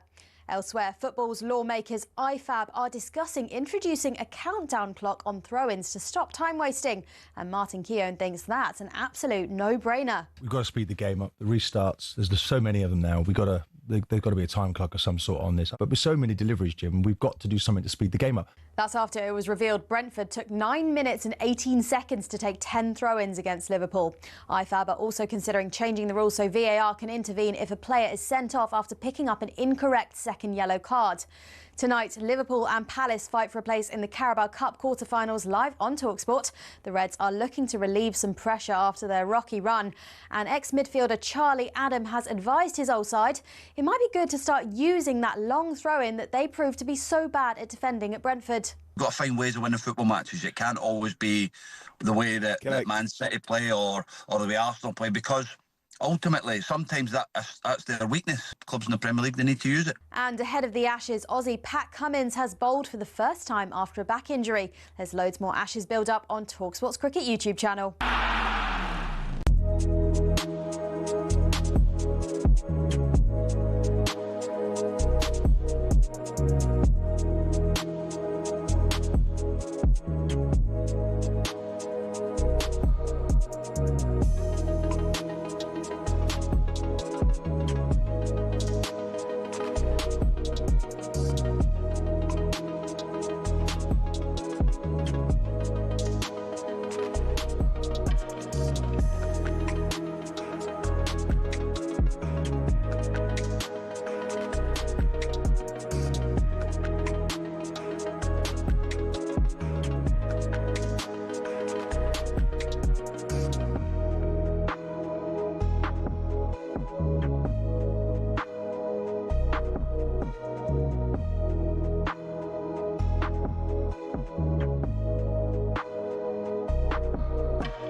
Afternoon all, Max Rushden and Jason Cundy with you on talkSPORT until 4. Paddy's challenge in just a second. Before that, Sam Mallard, England's women have steadied the ship, haven't they, against South Africa? Yeah, definitely. 87 for 3 now after 19 chasing. 320 for victory. England lost 3 wickets in 7 balls earlier on in the innings to lead them 1 for 3 in all sorts of trouble. But the 4-wicket partnership is a good one. It's worth 87 runs, led by Nat Siver-Brunt, unbeaten on 39. Alice Capsey not out on 44. She was dropped out long on for 28 when really she should have been caught. So the good news is they've steadied the ship. They're building a partnership. The more worrying news is the run rate needs to get a move on sooner rather than later. The current run rates are 4.5 runs and over. The required run rate over 7.5 runs and over. So at some point in the next sort of 10-15 overs, England will have to try and up the ante and put the pressure back on the South African bowlers. But a good hour for England after a really, really bad start. Siver-Brunt's got 39. Capsey has got 43. England 87 for 3 in the 20th over. The target for victory to reach the World Cup final, 320. Paddy's Challenge on talkSPORT with Hawksbee and Jacobs. What critics are calling one of the many radio quiz segments happening this week. Paddy Power. 18 plus BeGambleAware.org. Time now for Paddy's Challenge, our quiz for charity in association with our friends and official betting partner Paddy Power. In Paddy's Challenge, we put our knowledge of the wonderful world of sport to the test with the chance of raising lots of cash for our nominated charities. I'm playing for Sporting Memories Network for Paul. Jason is playing for Team Charlie Baker, raising money for the Rowcroft Hospice, helping to manage proceedings and ensure fair play as our guest, Deputy Quizmaster, Ollie Clinkety Clink. Welcome, Ollie. Hello, guys. How you doing? How you doing, bud? Yeah, good. Yeah, really good, thank you. Yeah. I've just been hearing about your potential new hair. Well, yes, I have been. There are negotiations going on for a potential hair transplant. Subject to a medical. Subject to, well, I'll fail that. That's the case. But you've just had yours done already. I've had mine done, yeah. I've had mine done. I couldn't recommend it enough. Well, I mean, I haven't seen the results yet. No, you're still waiting. Can I ask Ollie? Yeah, go on. Can I ask Ollie? Did you get it for free because of your celebrity status, or did you have to fork out? I didn't. I forked out on because I've got massive wages here at talkSPORT. Of course, I've used them. Yeah, but also, I mean, Paul and Andy often call me Lloyd because I look a bit like Lloyd Griffith, the comedian. A little bit, yeah. And he's had one, so I had the after photo already. Okay. So I kind of thought, well, he looks pretty good, so I went for it. Oh, okay. Yeah, so you could see what you were going to look like by looking at Lloyd Griffith after his read. I mean, it is shaved now, and I am enjoying looking quite hard as well. Right. I've just started skipping cues everywhere. It's not for you to say, is it? No, it's not. Well, he's a lovely boy. He looks hard, but he's a lovely boy. Oh, thanks very much. Anyway, should we get on with this? Okay, let's do it. Fun for me, yeah. Paddy's challenge, gentlemen. You'll be asked 3 multiple choice questions, usually posed by the voice of Paddy Power, Alistair McGowan, but he's away this week on holiday, so I'm doing the honours. The winner will be the player that scores the most points, and in the event of a tie, you both win the chance to raise some cash for your charities. Max, you won last week, and you backed Spurs to beat Monaco in their Champions League match. Did they? But they didn't. No, it was a goalless draw. So no win there. Let's see if we can raise some more cash this week. Jason, you are going to go first. Okay. If you are up. Do it. For that. So, get the hair out your eyes. Do you know what's quite funny? The questions have been stapled together, so I can't read the start. Here we go. See, I say this to shore him up. Jason, it's not our bit. The thing about this bit, Jason, is it's not our responsibility. No. Yeah. So I'm paying no attention. I don't know who's. I'm just checking my WhatsApps. I don't know who's going first. It's just 10 minutes off, and you'd occasionally just say A, B, or C. Okay. I have heard this many times. Okay. It's a mid-show section where you can just get your thoughts, get your energy back for the rest of the show. Right. Carry on about sit back and. Question 1: which Arsenal defender got hair transplant? No, it's not that. You ready? Liverpool's title chances are hanging by a thread, Jason. Their collapse continued last weekend with a 3-2 loss to Brentford. The Reds have now lost 4 of their opening 9 games for the first time, Jason Cundy, in how many years? Is it A, 32 years, B, 22 years, or C, 12 years? I'm going to go 12 years. Oof. That is incorrect. It is 32 years. Wow. It was A.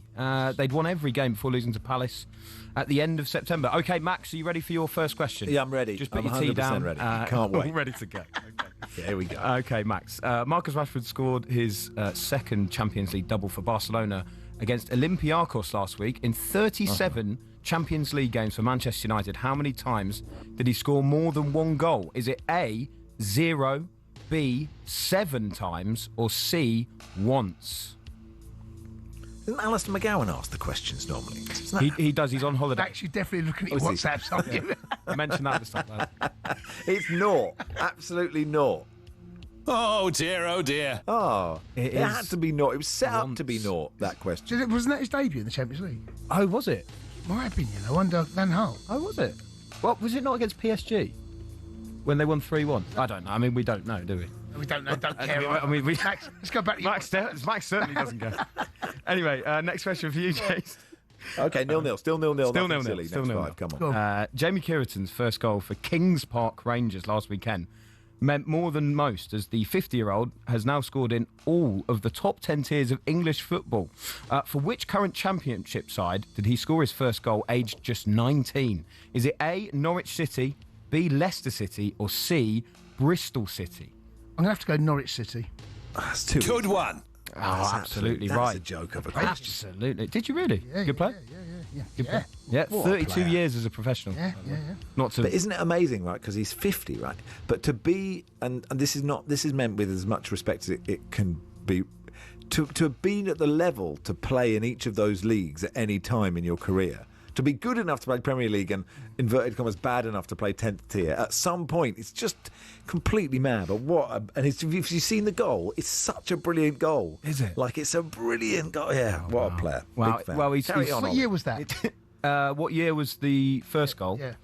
It was 32 years ago. Why? We can't work that out, can we? No. I'm trying to work out if I played against. I must have played against him. You must have done. Must have done. So, but if you haven't, it would be a line not worth getting Carell Princed by. I would say, Jason. Yes, I once played against Jamie Kieran. That's not you want to be. At least go Zidane. At least go Zidane. You know. I played against Zidane, by the way. What? Yeah, his debut. He was on loan at Leicester. Oh, Kieran by the hat-trick. Yeah. Right, anyway, Max, your second question. The Grand Sumo tournament took place at the Royal Albert Hall recently. Just the second time the event has taken place outside of Japan. Which country does the winner, Yokozuna Oshiyeru, come from? Is it A, Japan, B, Mongolia, or C, the USA? I mean, if he's not from Japan, that's mad, isn't it? But now you've asked me the question. Is it a double bluff? It's like the Traitors. I feel like Jonathan Ross. It's a different version of the Traitors, isn't it? Stephen Fry going, where's that Mizumo wrestler from? Japan. Oh dear, oh dear. You're falling for the double bluff, man. Come on, Mongolia. Mongolia is and always was. Of course he's Mongolian. From Mongolia. Okay, so it's still 1-0. Who's your favourite Mongolian? 81089. Text us now. Okay, Jace, you could win it. Yeah, go. Win it here, okay. McLaren's Lando Norris won the Mexico City Grand Prix last weekend to go top of the 2025 Drivers' Championship table. Teammate Oscar Piastri is in second place. How many points separate the two drivers? Is it A, 1 point? I'm going to go middle. So what's the middle one? B, 2 points. 2 points. Let's just not do C. There's no point. I'm just doing B. And it's wrong. It's 1 point. It was A. Okay, so it's still 1-0. Max, you can get a tie. Okay, I can steal. Here we go. Question 3 for Max. Arsenal's 1-0 win against Crystal Palace last weekend, I was there for talkSPORT, is the 100th consecutive match in which the Gunners avoided conceding 3 goals in a game. Arteta's side are just the second English team to have accomplished this remarkable feat. Who were the first to do so between October 2016 and August 2018? Was it A, Manchester United, B, Liverpool, or C, Manchester City? 6 to 16 to 18. You'd have to go City, wouldn't you? Oh dear, oh dear. Oh dear, it was Manchester United. Would you believe that? Okay. They just lost a lot of games 2-0. Oh, yeah, there we go. That's interesting. So, congratulations, Jason. What a great matey. victory. You are the winner. It means you've won a free £20 bet with Paddy Power that we can place for you. So you can try and win some cash for your charity. What are you going to go for? Chelsea in action tonight? What are my choices here? So anything tonight? Anything you want. Right, can I have, okay, so the fixtures, give me the fixture. What are the fixtures tonight? Who have Chelsea got in the cup? Wolves away. Wolves away. Got Newcastle, Spurs, Liverpool, Palace. They're in the back of the running order, apparently. It's been stated. Arsenal, Brighton, isn't it? Yeah. Okay, so we've got Liverpool, Palace, Arsenal, Brighton, and Wolves, Chelsea. I'm going to go to qualify Liverpool, Arsenal, and Chelsea all to qualify. I don't know what the odds are in that. Any idea? It'll pay for your they're hair. they're going to be skinny, aren't they? And Newcastle playing Spurs. Oh, Newcastle as well. Right, let's bump Spurs out. All right, there you go. Okay. So all those 4 sides: Liverpool, Arsenal, Chelsea, and Newcastle. Right, all to get through. Okay, there you go. Got it. If you could Locked send in. that off to the people at Paddy Power, Ollie. Thank you for your time. We appreciate it. No problem. Well done. Tough guy. That was this week's challenge in the book. Thanks to our friends at Paddy Power. 18+, begambleaware.org. Paddy's Challenge on talkSPORT with Paddy Power. 18+, begambleaware.org.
Afternoon, you're listening to talkSPORT. Max Rushden and Jason Cundy with you until 4. We're about to talk about world records to get you in the mood.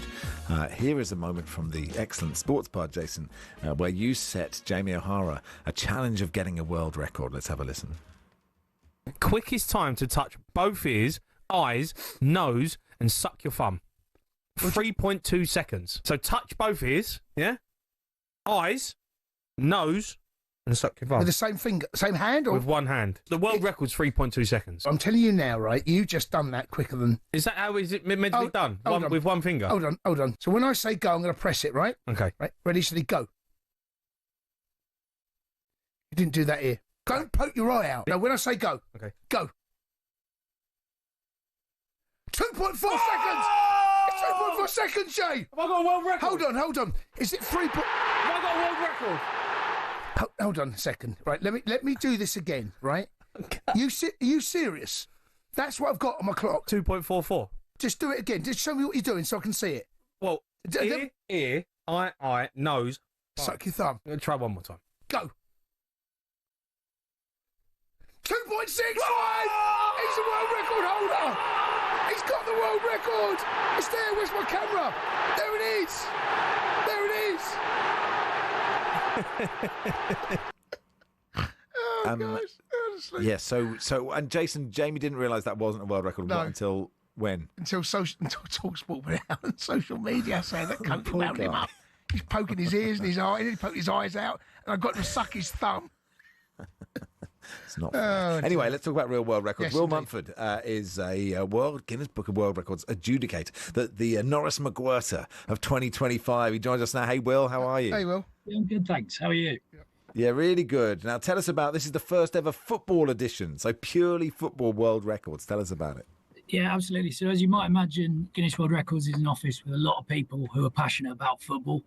But we've never had a space where we've managed to put together all the records. And this book puts together our top 100 Guinness World Records titles for football in one place, obviously with a lot more stories and everything that goes with that.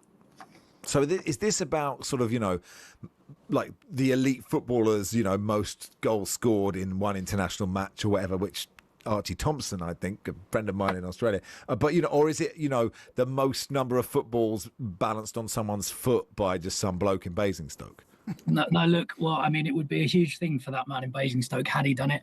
But listen, it is absolutely everything to do with the sport. And I think that's something that we can do, which lots of other people can't. We celebrate not just the superstars, but absolutely everyone. Look, one of my favourites is the longest international football career, which is Lima Sola from Andorra. He's never going to win a major trophy as a centre-back for Andorra, but we've given him a world record and he's been recognised in this book as one of the greats of all time because of how long his career was. Which is how long? It's 26 years. That's amazing. That is something. So I've flicked through this and had a look, and there are someone about the freestyle legends as well. Of course, these are just people that can keep the ball up. They can do tricks, and then they're incredible with what they do with it. There's one in the most consecutive keep-ups with a football balanced on the head in 1 minute. It's a guy, I can't 133 times. So he's got a ball on top of his head and he's still keeping the ball. How did you find these? Well, so the amazing story about him is that he just posted Instagram videos of him doing these amazing skills. And then we brought him in to do some records, and he's been on TV shows for us. Wow. He's done all sorts. Wow. And yeah, it's super impressive, isn't it? And so what is the most ridiculous of all the world records? Which would you pick as the most ridiculous world record that someone has connected to football? Someone has connected to football. Well, listen, I think it's important to say that ridiculous is a tough word because it's important to someone, Yes, of course. I always like the most T-shirts put on whilst balancing a ball on your head. So you've got guys who are just knocking balls up and down and then putting T-shirts on. It's such a wide-ranging thing, and I suppose it depends what you consider ridiculous, really. And how many T-shirts? T-shirts? I consider that ridiculous. How many T-shirts? I'm going to have to get that one up for you. That's okay. Ballpark? Ballpark, I reckon that was, so in a minute that was, so it'd be around 22. 22. So just to break that down. So is he heading it a long way in the air, or is he just very good at putting T-shirts on? Bit of both. Bit of both. Well, up in the air, T-shirt on. And of course, this also includes all the, elite football, the elite records that, because, this book is aimed at, it's aimed at everyone, but I just remember, if I was 10 and I would have had a shoot annual type thing, if I had this book, I would remember every single possible stat and record from it. And so, for kids who are those encyclopedias of the game, they will get every single world record in this, won't they? Yeah, absolutely. I think that's why we did it, and that was the passion behind it. Because it's a conversation. Most people get Guinness World Records books for Christmas, right? And this is something you get on Christmas morning, and then the rest of the day you're talking to your granddad, you're talking to your dad, you're talking to your mum, your auntie, everyone around the table about, oh, did you know this had happened, or did you know, basically everything from beach soccer, freestyling, the big game, everything. Learn it inside out. Well, what's the one record that blows your mind? What's the one that you look at and think that's impossible, that's never going to get beaten? It's a great question. I think these days it's always the youngest player. As an Arsenal fan, I'm always amazed that Kai Havertz is the youngest to 100 Bundesliga's appearances. But I think. I also think I don't think anyone will ever be as heavy as William Henry Fatty Folk and be a professional footballer. He was 165 kilos. Yeah, that's not happening, is it? When he retired. He's got that. He's got that. He's sitting at home now thinking that's still mine. That's safe. That one isn't Fatty Folk. Yeah. That's amazing, isn't it? I mean, look, you're unlikely as well. Most people listening are unlikely to play for Andorra for 26 years as well. That is true, isn't it? Oh, look, thanks so much for coming on and telling us about the book. We'll really appreciate it. Cheers. Thanks a lot. Good. Will Mumford there, Guinness World Record adjudicator. I have 2 world records. Do you? Jason, I've got 2 world records. Go on. I don't hold them anymore. Right. 3, actually. 3. Go on. I was in the largest ever, this is my real man of the people stuff, I was in the largest ever orchestra playing the clarinet, or maybe the recorder, on Parker's Piece in Cambridge. Right, okay. So that was collective. Well, how many people? That was a lot. I didn't count them. Someone did. Someone counted them. I got the world record for the most number of people to run the marathon tied together. 16 of us tied ourselves together. Obviously, you got to complete it, right? All 16. London Marathon. Yeah, we completed the London Marathon. 16 of us. Good for you. Did you chat on the way? I mean. Yeah. We chatted, and then you just chat to the same 2 people, aren't you? Unless you're on the end. Well, that is true. Yeah, and at mile 15, Adam needed a poo, so that did slow us down a bit, and we had to all stand. But it was a good queue to join because obviously the queue looked long, but only one of us went in and one of us went out. But the people who were chained to him were quite close to the toilet. And then in 2000, before that, I got the world record for the longest ever radio show, which was 121 hours. I seem to remember this. You'll remember it on BBC Radio Cambridge. Yeah, you've done that for charity, didn't you? I did it for Children in Need. Yes, I do remember that. Yeah, you got 15 minutes off every 8 hours, so you could get a 15-minute. Midnight, you go to sleep 15 minutes, and then you could play 2 songs back to back. The Eagles got a lot of airplay, I'll be honest about that. But then, in the night, I'd just get poked with a stick, and I'd wake up and I just was hallucinating, and I'd just say anything and go back to sleep. But some bloke in Slovenia started on the Wednesday, so it took me longer to get the record than I held it for. But, I would break it again on talkSPORT 2. Yeah. Give it a go one day. Why not? Anyway, you are listening to Rushden and Cundy on talkSPORT in partnership with Tool Station. Stay switched on with lighting and electrical essentials. Next stop, Tool Station. We'll do a bit of Liverpool in a second.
Good afternoon, you are listening to the world's biggest sports radio station. It's talkSPORT. Max Rushden and Jason Cundy here until 4. Andy Goldstein and Gabby Bonall have drive from 4. Kick-off with Adrian Durham from 7, including commentary of Liverpool versus Crystal Palace. We've got Arsenal Brighton on talkSPORT 2 as well. Wolves Chelsea on the talkSPORT app.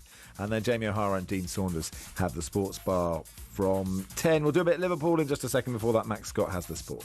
talkSPORT Sports Update, powered by the Nissan Van Range. Supporting van owners to get the job done. Search Nissan Vans or head to your local Nissan Van Centre. Thank you, Max. Good afternoon. Liverpool have a chance to bounce back from 4 straight league defeats when they take on Crystal Palace live on talkSPORT in the EFL Cup this evening. And their former midfielder Charlie Adam reckons the reigning champions should jump on the set-piece bandwagon. You've got to find ways of winning football matches. It can't always be the way that Man City play or the way Arsenal play, because ultimately, sometimes that's their weakness. You know, I know they use it a lot, but sometimes long throws in that, and you've seen that over the years, that it's been a weakness for a lot of the big clubs. Speaking of set pieces, football's lawmakers are looking at introducing a countdown for throw-ins and corners in order to crack down on time wasting. Martin Keown's all for it. We've got to speed the game up. The restarts, there's just so many of them now. They've got to be a time clock of some sort on this. But with so many deliveries, Jim, we've got to do something to speed the game up. This after it was revealed Brentford took 9 minutes 18 seconds to take just 10 throw-ins against Liverpool. IFAB are also considering changing the rules so VAR can intervene if a player's sent off after picking up an incorrect second yellow card.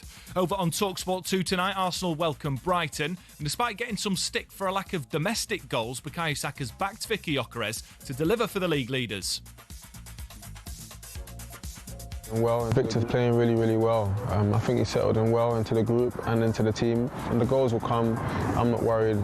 I don't think anyone in the club is worried, and yeah, he's a top player. So yeah, the goals will come. And England need a miracle to chase down South Africa's 319 in the semi-final of the Women's Cricket World Cup. Sam Ellard's watching for talkSPORT. Yeah, 134 for 4, 186 more runs needed from 130 balls. The required run rate is over 8 runs and over. England were 1 for 3 off the worst possible start. 4th-wicket partnership worth over 100. Capsey got to 50 and then got out. So England 4 down. Siva Brunt's got 61. Wyatt Hodge unbeaten on 17. But that required run rate over 8 runs and over. Into the 28th, England 134 for 4. talkSPORT News. A migrant sex offender mistakenly released from prison was given 500 quid after threatening to disrupt his deportation from the UK.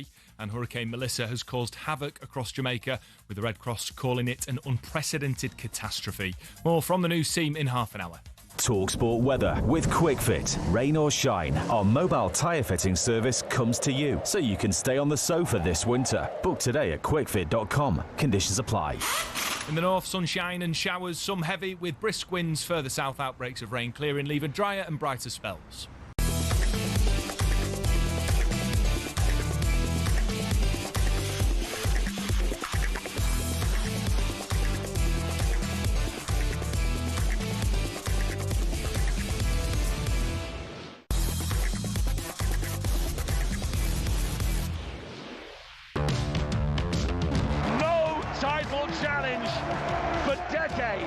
Has withstood a run of 4 successive Premier League defeats. Eddie Nketiah has just blasted in from the corner of the 6-yard box. Crystal Palace 2, Liverpool 1. Liverpool now, it's becoming a bit of a habit, losing matches. They've lost that little bit of aura. The Eagles of Crystal Palace swoop into Wembley and take the Community Shield ahead of the Premier League champions Liverpool. Because we've lost 4 on the bounce, everyone is talking about crisis. All over the top, Chiesa brings it down, squares it for Ekitike. You would never write Liverpool off. And Crystal Palace have beaten their South London rivals. Crystal Palace are really good. They are set up brilliantly. They make it difficult for you. They've got their own way of playing. Let's get it on. Cup nights under the lights are always special on talkSPORT. Yeah, Adrian Durham be your host for Liverpool versus Palace tonight on talkSPORT. Got you covered for the Carabao Cup. Arsenal Brighton's on talkSPORT 2. Wolves Chelsea on the talkSPORT app. Jim Proudfoot and Troy Dean will be at Anfield as well. I mean, the Carabao Cup doesn't define Liverpool's season, right? But it is But just to get, the win against Frankfurt was obviously important, but then to lose again against Brentford, it is fascinating the position that Liverpool find themselves in, Jason. Yes, and do you know what? It's a shock and a surprise Liverpool lost 4 on the bounce, but the fact they got beat by Palace and Chelsea wasn't, because the beginning of the season, they weren't great. They were picking up late goals, and of course everyone's saying it's a sign of champions, but you can't keep doing it. It's going to catch up with you. Defensively, Liverpool, I don't think, are good enough. I don't think the Man City defensively are going to be good enough. I think Arsenal, right now, I can't see past them. I simply can't see how something dramatic has got to happen to Arsenal season and Liverpool and City season. I mean, I suppose you'll get Sunderland and Bournemouth fans saying, well, what about us? I just think it's Arsenal's time right now, and Liverpool's defence of the title has been pretty pathetic, actually. I didn't think they were great last season, if I'm honest. I mean, they were quite good. I don't think they were great, though. Good, but not great. Arsenal this season, 3 goals. That's astonishing, by the way. And they're just all-round, the all-round package. I don't think I agree with you about Liverpool. It's just taken me a second to remember what happened. But I think actually, Slot coming in, because people are talking about, Slot, and this is the first time he's sort of, been in adversity as Liverpool manager on the pitch. And I think last year, what he managed to do and of course Klopp left a decent squad, but what he managed to do, especially with Gravenberch and the way that midfield worked, it was brilliant. And they were... I don't think they were. Honestly, I don't. They were good, and they deserved to win it. Good? Was nobody I good? thought last season was pretty... Here's a question. Is it? Okay. Do you not think that the Premier League is just a bit dull? You think football isn't as good as it used to be? I don't think, Max. Or are I don't we want just to be getting older, Jason? There's always that fear that you think, back in my day. But I genuinely don't think that the Premier League is as good as it was 15, 20 years ago. I genuinely believe that. How are you defining good? Because I'm looking at the way the games are played now. That there is definitely a shift. I'm watching games now. Where's the Eden Hazards? Where's the Gareth Bales? Where's the Luis Suarez's? Where's the Thierry Henry's? Do you know what I mean? I don't know whether there's enough of those players in the league right now. And there might be, but the way the game is played, building from the back, the slow, laborious play, and now we're going to circumnavigate that. That's why I think we're seeing balls being a bit more direct. That's why set plays are coming, because teams are sitting deeper. And I think Pep's probably maybe got a little bit of to blame for this, because teams try to defend against teams like City. My club, Chelsea, right? We struggle when teams sit deep, 5-4-1. We saw what Sunderland did at the weekend. I saw what Palace did against us. I saw what Brentford did against us. And that, I don't know whether that creates... I just think that... I don't know whether it's a great time of English football right now. That's interesting. Yeah, I hadn't thought of it in such a sort of... I mean, I think the issue you have is Liverpool ran away with the title last year. But they weren't challenged, Max. And at the moment, and it's very early, and lots can happen. But Arsenal looks so comfortable, and they have so much depth. Yeah. But below them, it is totally fascinating. So if Arsenal could just fall off a bit, actually, you'd suddenly go, this league is this is, Bournemouth are second, Sunderland are fourth. Yeah. These are really positive things, I think, for the league. I agree with that. The promoted sides are doing better. Yes. So that means the relegation is much more of an issue. I think this season could turn out to be really exciting if Arsenal dropped off a bit. From Liverpool's point of view, Simon says Premier League is pony now. I mean, okay. I don't know. I just don't. I mean, I don't know. I just think it probably depends who you support. I mean, I don't know if there's great games. I don't know. Is it me? Am I being bar humbug here? I'm happy to let's see what listeners think. I think it's totally. If you're a Bournemouth fan, you love it at the moment. But Bournemouth are good, by the way. I'm not saying that there aren't good individual teams, but as a league right now, I mean, Super Sunday. I don't know. The Manchester Derby, was it that great? Liverpool. I seem to remember, Max. Do you need to go? Do you think you need to get a transfer to Smooth FM or something, just for a couple of years? But run with me on play this a bit of Sade and then come back. Run with me on this one, right? Okay, I'm running with you. Right. Back when we had Man United, Arsenal, right? Those Wenger. That seemed to be a better time of English football. Okay. And I suppose recently you had City Liverpool when those games were but that was the last time it was great. Clear off the line, Klopp and Pep. That was the last time I felt that that was where the games were special. I don't know whether I don't know how good they are anymore. But who was that? Harry Enfield? Was it Harry Enfield? That was just like, jumpers for goalpost, Yeah. It does sound a bit like this. Am I? Freddie Biddy Boston. Do you think so? Is there nothing in it? Am I? I don't know. I mean, I'm happy to. What do you think? Like it. I mean, I still like it. I mean, I know. I love it. I absolutely love football, but I'm not so sure that it was as entertaining as it was the last time. Was definitely when Klopp's Liverpool was such a good team to watch. Here's a question. Do you think if the increase of data, right, means that every club, they really know how to, because part of football, which we often forget, is there's another team playing. When you're supporting your team, you're like, you watch Chelsea, you're not really watching the Sunderland players. You're just watching your team going, why can't we do this? Another team are trying their utmost to stop you doing what you're trying to do. Right? Yeah. That is literally their jobs. Yeah. And so if those teams are really well coached and the other teams in the Premier League are well coached, it's harder to, break the other team down. And so does that make it less exciting? I think it might just be because I'm 46 years old that I don't like it as much as 1991. I think it might be that. But yeah, look, this text last time was great, was Klopp and Pep. 100% Cundy. Only exciting game, says this text. Liverpool, Man United, Arsenal, Spurs and Chelsea Spurs. And it's sort of based on nothing. Football is sterile now, says Adam. VAR, PSR, take the focus off the game. But the game itself, yes, very cautious. Yeah. I agree with Jason, says Zane. Bring back the Barclays Premier League days. Possibly. I think the game... This is the football we have. Look, we also have to try and say, I can't wait for the game tonight. Listen to it on talkSPORT. Oh, no. That's what you have to say. Max, the stadiums will be full, but I just don't know whether we're getting the levels of quality that we're... because of the way teams play, because of the way teams set up now, it's a far more pragmatic league. It is. I think that... In fact, my eyes tell me that. The sniff test tells me that.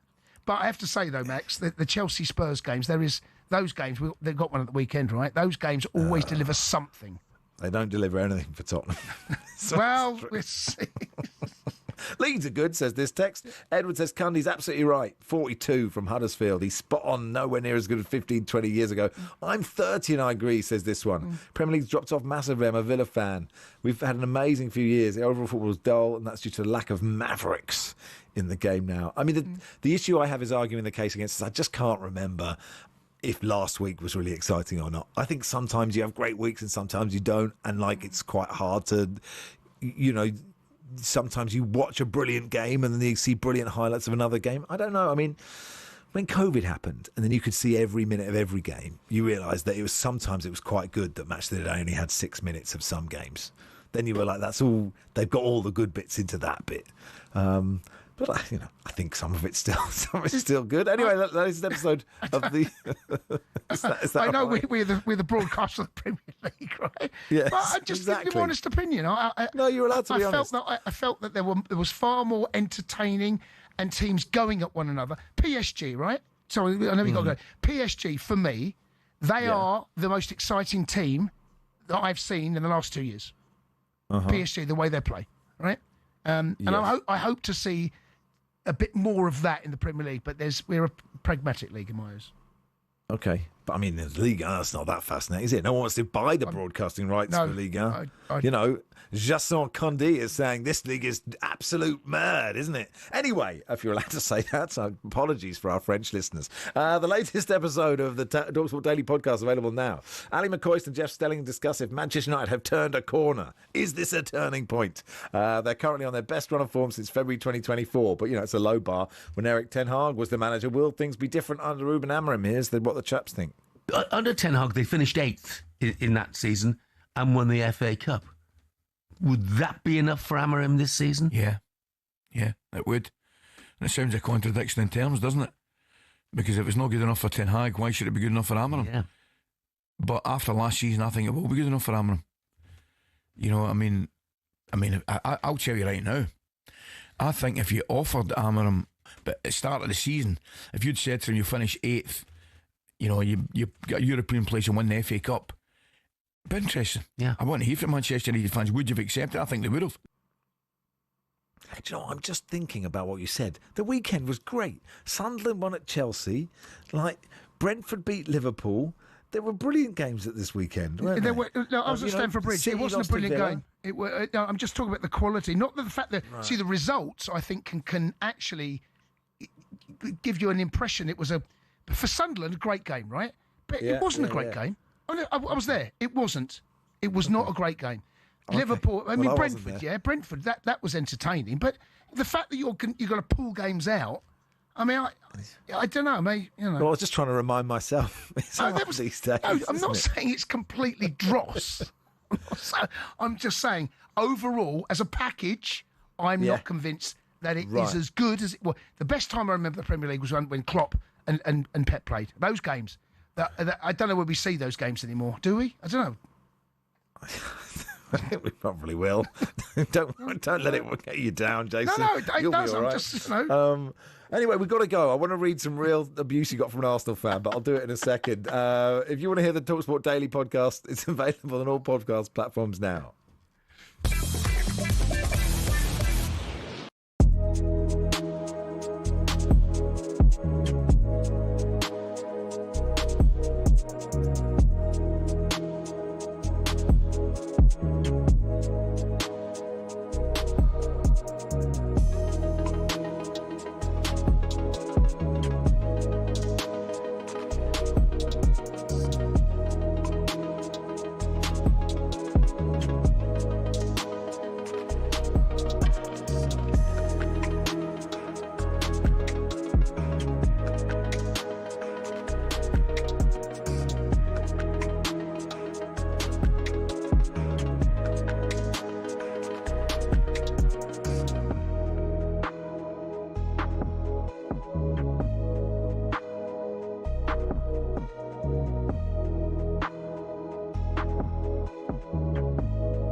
Good afternoon all. Max Rushden and Jason Cundy here till 4G says, afternoon chaps. Is Cundy secretly lining himself up to take over from Andy? What's the point, Jacob, with his mini Premier League existential crisis? I was not expecting such a philosophical debate around the state of the Premier League this afternoon.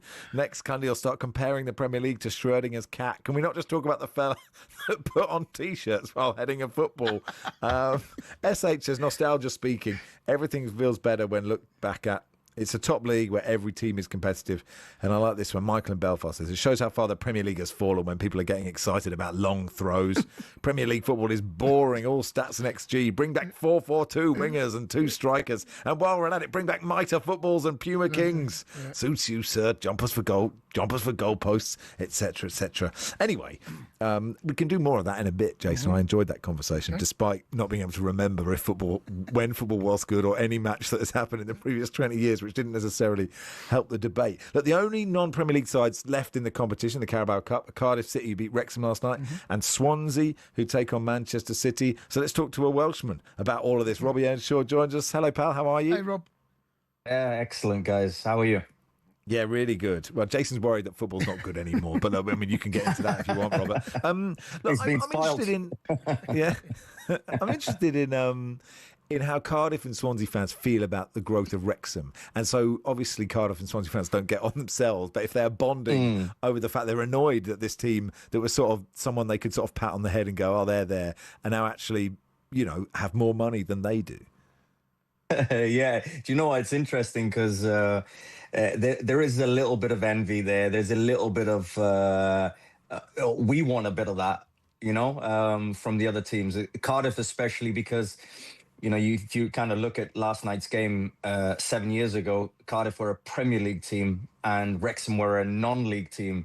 So when you kind of look at the turnaround now, Wrexham are the highest Welsh team out of all of them, you know, Swansea, Cardiff and Newport. So it's a big turnaround. So there's a little bit of envy there, but also, you know, I think in a kind of competitive way that they look at what's going on there and they're like, we would like a little bit of that. We would like our club with that kind of focus, the cameras on us like that, and us going places. Because listen, whichever level you're at, whatever kind of success you've had, the success is always about you want to see your team progressing, and I think that's where Cardiff and Swansea would love their team to be, because right now it's very different to how Wrexham are. Wrexham, 3 promotions in a row, got Hollywood owners regularly at the stadium as well, and the club just seems as if it's on the way up. So that's progress, that's the success. And Cardiff have stuttered, Swansea also just kind of stuttering right now. So there's a little bit of envy there of we would love a bit of that. Yeah, I mean, going down is never good, but Cardiff really doing well in League One, aren't they? Brian Barry Murphy's done a great job. He's a really interesting manager. He's really interesting to talk to. So that win last night must have meant a lot to them. It was huge. Do you know what? I was doing the game, actually. I was at the game pitch side there, and I was kind of looking close, but I was very impressed, super impressed with Cardiff. The biggest compliment that I gave them was, is a League One side, Cardiff, versus a Championship side, Wrexham. And Cardiff looked like the Championship team, and they played like the Championship team. And in every area, they were impressive. Attacking, creating chances, pressing super high, very aggressive. And I looked at them and thought, okay, that's why you're second in the league right now. That's why you're looking to get promoted this year. So it was a real professional performance, but exciting also. It was nice, exciting football. But Wrexham kind of just didn't look up to it. And Cardiff were the better team, and the best team won. I agree with you, Rob. I thought they were excellent on the night. Just want to go back to Wrexham. What is the ceiling for them this season? Is it just because that meteoric rise, it has been that, right? And Phil Parkinson has done a remarkable job. I just wonder what is the ceiling for them this season? What's the minimum requirement? Well, it's very simple. When you get 3 promotions in a row and you've just in quick fire, you've had the biggest rise in... It's never been done before. That's how much of a rise it's been. But this year, the ceiling is really staying in the league because I think it's too much. And by the way, they've spent well, so I like who they've brought in. They've got a good squad, but it's about staying there. The one thing they can't do is they can't get 3 promotions and then get relegated. So that's out of the window. That shouldn't happen. But I think they're more than good enough to stay in the Championship. Maybe 1 season, 2 seasons. But they'll continue. I had a good conversation with Ryan Reynolds, actually, a few months ago when I was doing the game. And it was interesting to hear him that they want to continue and pinpoint what the club needs, what the players need, which players they need to continue the growth. So they want to continue growing. But I think they'll know right now that Championship right now this season, staying in it, I think they'll comfortably stay in it. And then I think maybe in the summer, they look to progress and see, okay, what is the next step? Because for sure, in time, they can reach the Premier League. I mean, I'd quite like 10 years of mid-table mediocrity to see how the documentary went. Because by year 8, you're like, oh, can we really stretch out another year of this one? Do you give Swansea any chance tonight? I mean, obviously, Man City is not an easy game. To be honest with you, I give them 0 chance. Okay. That's very, very blunt. Listen, they're a decent side, and the only chance I will say, or what they'll hang their hat on is they're very good in this competition. They won it in 2013. They're a good team in terms of cup competition, one-off upset. They did beat Forest previously. Angers Forest earlier in the season. So there's going to be that kind of lift automatically when you come up against a Premier League team. But this is a very different Premier League team. Marmoush, Cherki, I think there'll be a few changes. Ait Noria here is back. So there'll be lots of changes. But the worry for Swansea is the players that will come in are world-class players. And they'll want to show Pep Guardiola, no, I want to get selected for the Premier League and Champions League games. So that's the worry for Swansea. So that's why I give them no chance, really. Yeah, it'd be tough for them. I want to talk about the Celtic job. Craig Bellamy has been linked with it. A number of players and ex-players, have been linked with the job. You've obviously know him very well, doing a great job with the Welsh squad. I just wonder, is this something at this stage of his career he'll be looking for? Will it interest him, do you think? It's an interesting one because, listen, any Celtic job that comes up is an excellent job. But I don't want to lose him for Wales because I just think he's just started off on fire. The team is just progressing month to month. You can just see it on the pitch, how they're developing because of him, because of his bravery, because of how he's set the team up and the continuous progression that he's bringing to the Wales team. So I would not like to lose him. But, of course, I would also understand that Celtic is a big job and Celtic would be interested in him, and they should be as well, because I actually think he's an excellent manager. I've had conversations with him and just picked his brains a little bit in terms of what's going on with Wales. But you put him in any club, any country, that I think he's going to continue to progress as a manager. And he's a very bright young manager, so he's going to be sought after. I don't want to lose him. That's the thing. And I just wonder, I don't think that they can get him, to be honest with you.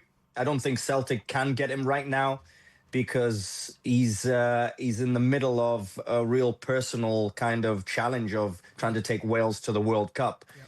And it would take something astronomical, I think, maybe to take him away from that. Yeah, I think you're probably right. He's doing a great job, isn't he? Hey, cheers, Robert. Always nice to have you on. Cheers, Rob. Pleasure.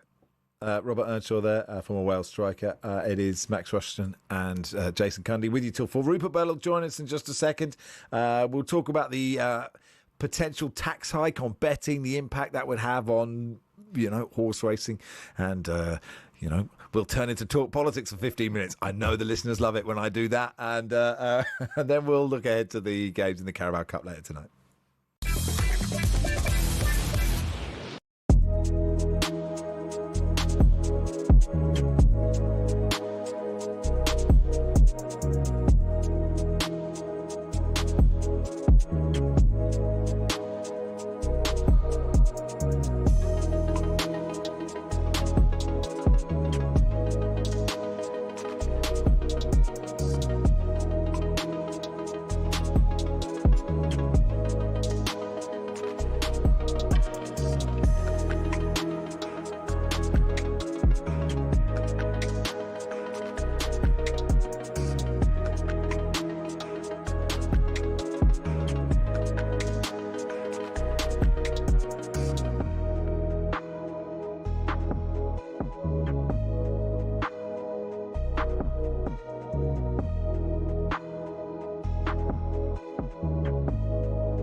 Neil Warnock has told us if he was Kieran McKenna, he'd take the Celtic job. I don't think Ipswich are the force that they were, and I don't think they're guaranteed to go straight back up. No. Countdown clock on throw-ins to stop time wasting, and Martin Keown thinks that's an absolute no-brainer. We've got to speed the game up. The restarts, there's so many of them now. There's got to be a time clock of some sort on this. But with so many deliveries, Jim, we've got to do something to speed the game up. That's after it was revealed Brentford took 9 minutes and 18 seconds to take 10 throw-ins against Liverpool.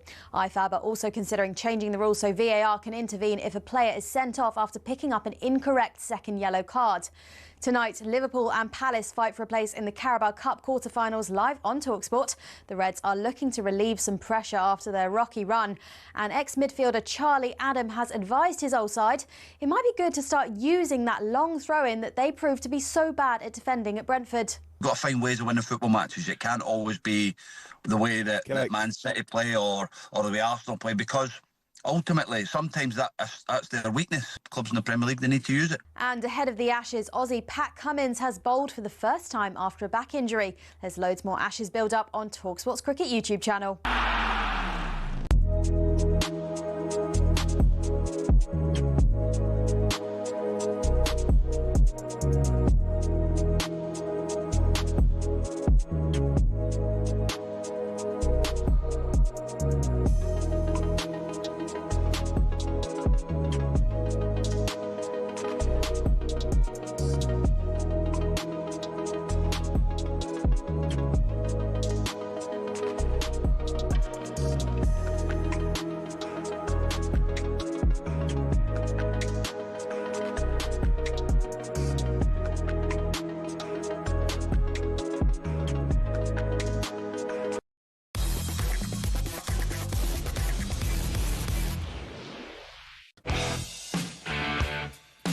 Here's your chance to win talkSPORT's biggest cash prize ever as you play to win up to £100,000 completely tax-free. Plus, you get to visit talkSPORT Towers on Thursday the 13th of November to play for that incredible cash prize. Here is how to enter. Good luck.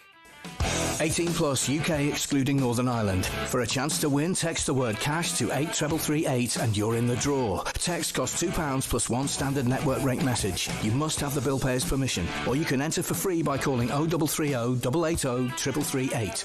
All entries must be received by the 6th of November at 4 p.m. This is a TalkSPORT limited promotion run on TalkSPORT, Talk and Virgin Radio UK stations. Full terms and conditions at talksport.com. All right, let's talk to our racing correspondent, Rupert Bell. Hey, Rupert. Hi, Rupert. Good afternoon, all. Yeah, always nice to chat. Now, look, I'm very conscious that the three of us aren't tax experts, unless you two are. But we are talking about the Chancellor Rachel Reeves possibly changing how gambling is taxed. Look, if you can flesh out what that means, Rupert, what her idea is, first of all, that's probably the best place to start. What she's looking to do, and I think it's going to be a hard battle for racing and other bodies to change her mind, is to standardise the amount bookmakers pay on bets. So the online casino betting and all the sort of the slot machine side of it and others is set at 23%. What she wants to do is one size fits all. But if she does that, what that will do will have an impact on the levy that bookmakers give to racing. And because suddenly they are giving away another 7, maybe 10% in tax to the government who want to standardise. Well, that will have a knock-on effect for racing, because racing is a huge employer. Now, it's not just about the stables and the horse staff and all that, the jockeys, etc. It's actually the race courses. It's betting shops. We've heard some bookmakers saying that this could lead to closing of up to 1,700 shops in the high street. Yes, the betting market is changing and it's much more online, but that would still be a huge loss of jobs, and that would have an impact on revenue.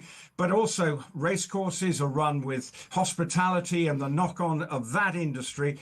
Prize money would be affected, and British racing anyway has a problem in being competitive on a global scale with some of the big racing jurisdictions. You're looking at this weekend, the Breeders' Cup, where I think they're racing for something like $35 million over 2 days. So it gives you an indication that this could have a wider impact. Yes, we have tradition in racing, but we are lagging behind in certain aspects. And this would have a knock-on effect, particularly with regard also, they would say, to the rural economy, which the inheritance tax has affected farmers. Now, they might have looked at doing it differently, but there's a lot of small-time farmers who are impacted, so their rural economy feels under threat, and this could be a way of doing it. But the government will say, we need to raise money. We think it's much easier if there's one size fits all. But what racing is trying to do, and obviously others are trying to say, is think before you do this, because it may look good in short term, but the long-term impact will be far worse than you imagined. Rupert, how will this affect the punters, you and me, and the people listening to this that like to have a little flutter?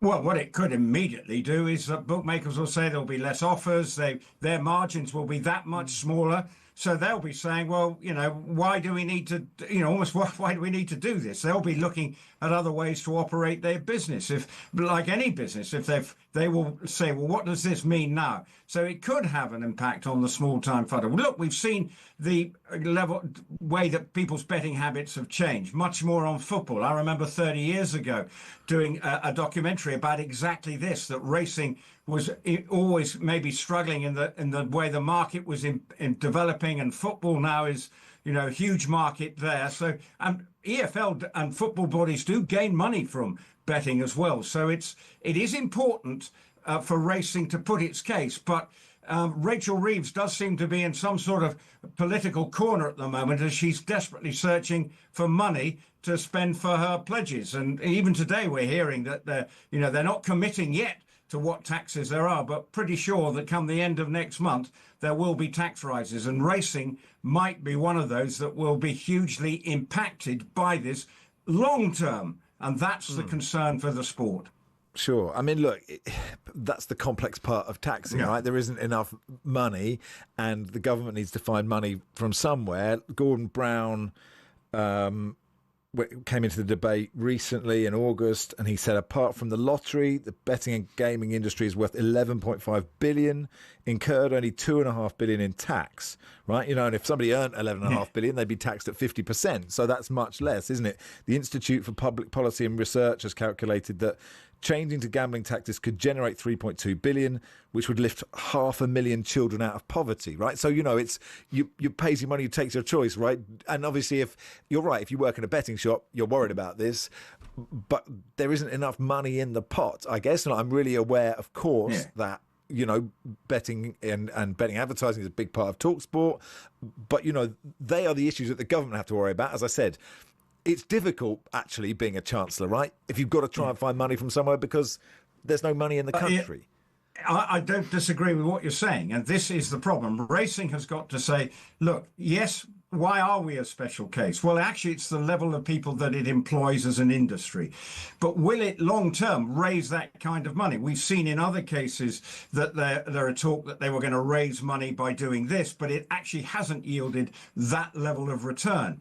Where the problem is for racing, it's the levy, because bookmakers were saying, right, we're suddenly paying another 7% more tax on racing, and then there's not much, the margins have gone for them to contribute to racing as a whole. Look, racing has to move with the times, and no one's suggesting that they should just be harking back to yesteryear, and have got to make sure that they can make themselves fit for purpose. But the racing model has been funded with the levy, so it's going to be a very interesting time for the sport. The government, are, as you say, looking to raise money, and Gordon Brown may have said that, but actually what you've got to look at is what impact will this have 5 years down the line? And for racing, which is part of the British sporting fabric, might be hugely impacted by this. But it's a complicated debate, and there will be two sides to every coin, as you've alluded to there. People were saying, well, it's gambling. But what people are also worried about is driving people to the underground betting market, which is increasingly growing, which is sort of a bit of a free-for-all. And that's another area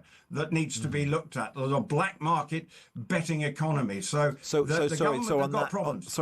that, do you mean, Rupert, that someone would get better odds? Because most people aren't going to go to the black market if there's a gambling industry, right? Are they? Well, they shouldn't. But if they feel they can get better odds somewhere else, and it's on the I'm not saying illegal bookmakers who are not licensed, how it operates, then what you're saying, it's a Wild West territory, because they might then you probably don't have necessarily the rules and regulations that if it goes wrong, so they're saying we need to make sure that we're in control. And if you then make it less attractive for people to bet with the main high street bookmakers and main registered bookmakers, then people will maybe looking elsewhere. And we are seeing evidence of that already with the coming in of sort of financial viability checks on punters and everything, that it's annoying people, that the bureaucracy that is going on. So racing has been trying to make its case. It even held a strike. Whether it's falling, at the moment, I'm just worried that it's falling on deaf ears, and that's going to be something racing may have to regroup in November and wonder what's the new picture looking like, unless they can persuade Rachel Reeves that this is not a move that she should take. But bearing in mind, she's got people making so many different cases in different areas coming at her. Her in tray is full of various vested interests pleading their case that they shouldn't be raising tax in that area. So someone's going to be unhappy come the end of next month. Good stuff, Rupert. Thanks for explaining it. Cheers, pal. Thank you. Rupert Bell there. Tom says, can you get this woke clown Max Rushden off the radio, please? Unbearable. I mean, I thought it was a reasonable question. I asked about trying to get 500,000 kids out of poverty, but whatever you want, Tom, up to you, pal. Look, it's complicated, isn't it? We said it was complicated. It is Max Rushden, Jason Cundy here until 4. We'll look ahead to the Carabao Cup quarterfinals. Is it quarterfinal? No, the one before that. Yeah, the one before that, whatever round that is. You're listening to Rushden and Cundy on talkSPORT in partnership with Toolstation. Pick up your wet weather essentials today. Next stop, Toolstation. If you want more on that story, there is a Save Our Bets campaign from The Sun, which you can go to their website, thesun.co.uk.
away by McCarthy. Eason! Liverpool 2, Southampton 1. You would never write Liverpool off. Getty with a corner! What a moment! They are set up brilliantly. They make it difficult for you. Here's Eze inside the penalty area. Gyökeres! The options that Arteta have, the rotation he can make. I think Arsenal can be champions this year. Welbeck! And he hits the back of the net. It's Danny Welbeck. Bruno Guimaraes gets above the marker and heads the ball in at the far post. There's a lot to be excited about for Newcastle fans. Goodness comes back in on his left foot, draws the ball down low to the left and produces a brilliant finish. No reason why they're not going to win FA Cups and League Cups. And tucked in, Santi Guido! It's a really difficult job for Victor Pereira. And they've scored twice in 90 seconds to turn it around at the beginning of the second half. Chelsea will know that they've been in an epic cup tie here, but it is one that Chelsea have won. Lincoln 1, Chelsea 2. All right, 5 games then in the Carabao Cup tonight. Can we get through them all in the rest of the show, Jason? Let's try. I think so, mate. Holders Newcastle, home to Spurs, who have the best away record in the Premier League. How do you see this one? I'm going to go for Newcastle. Look, Spurs' away record, as you've highlighted there, have been excellent. I mean, I thought Everton had a bit of a go at them. That disallowed goal changed the game, but Spurs' away record is superb. The thing is, Max, in these games like this, you know there's going to be weakened teams. You would have thought. I mean, they have to field a strong team, but the points at the weekend, Spurs got Chelsea at home, right? And they'll have an eye on that one as well. Newcastle got big games coming up as well. I'm going to just edge for Newcastle to go through in this one. Mate, I mean, Newcastle are away to West Ham on Sunday, so actually they could rest them in, couldn't they? They could play a strong side. But I don't know. With my Spurs hat on, it's a bit like Chelsea. Sometimes Spurs go to St James's Park and it's sort of 5-0 after 8 seconds. You're not sure what's happened. Yeah, it's happened more than once. And you've just gone, how's this happened? Yeah. But, you know, I think Thomas Frank has done... There's a bit of murmuring about the football not being great, and I kind of understand that. But I told you. But when exactly. But when you turn up and you have to make them more solid, and you know it's 9 games in, and he has definitely done that, and so I think that it's a toss of the coin, but I wouldn't be surprised if Newcastle got through that one. Your mob Chelsea at Wolves, how do you see it? Look, we should win, Max, on the back of what was a disappointing result performance against Sunderland. This game has become a little bit bigger.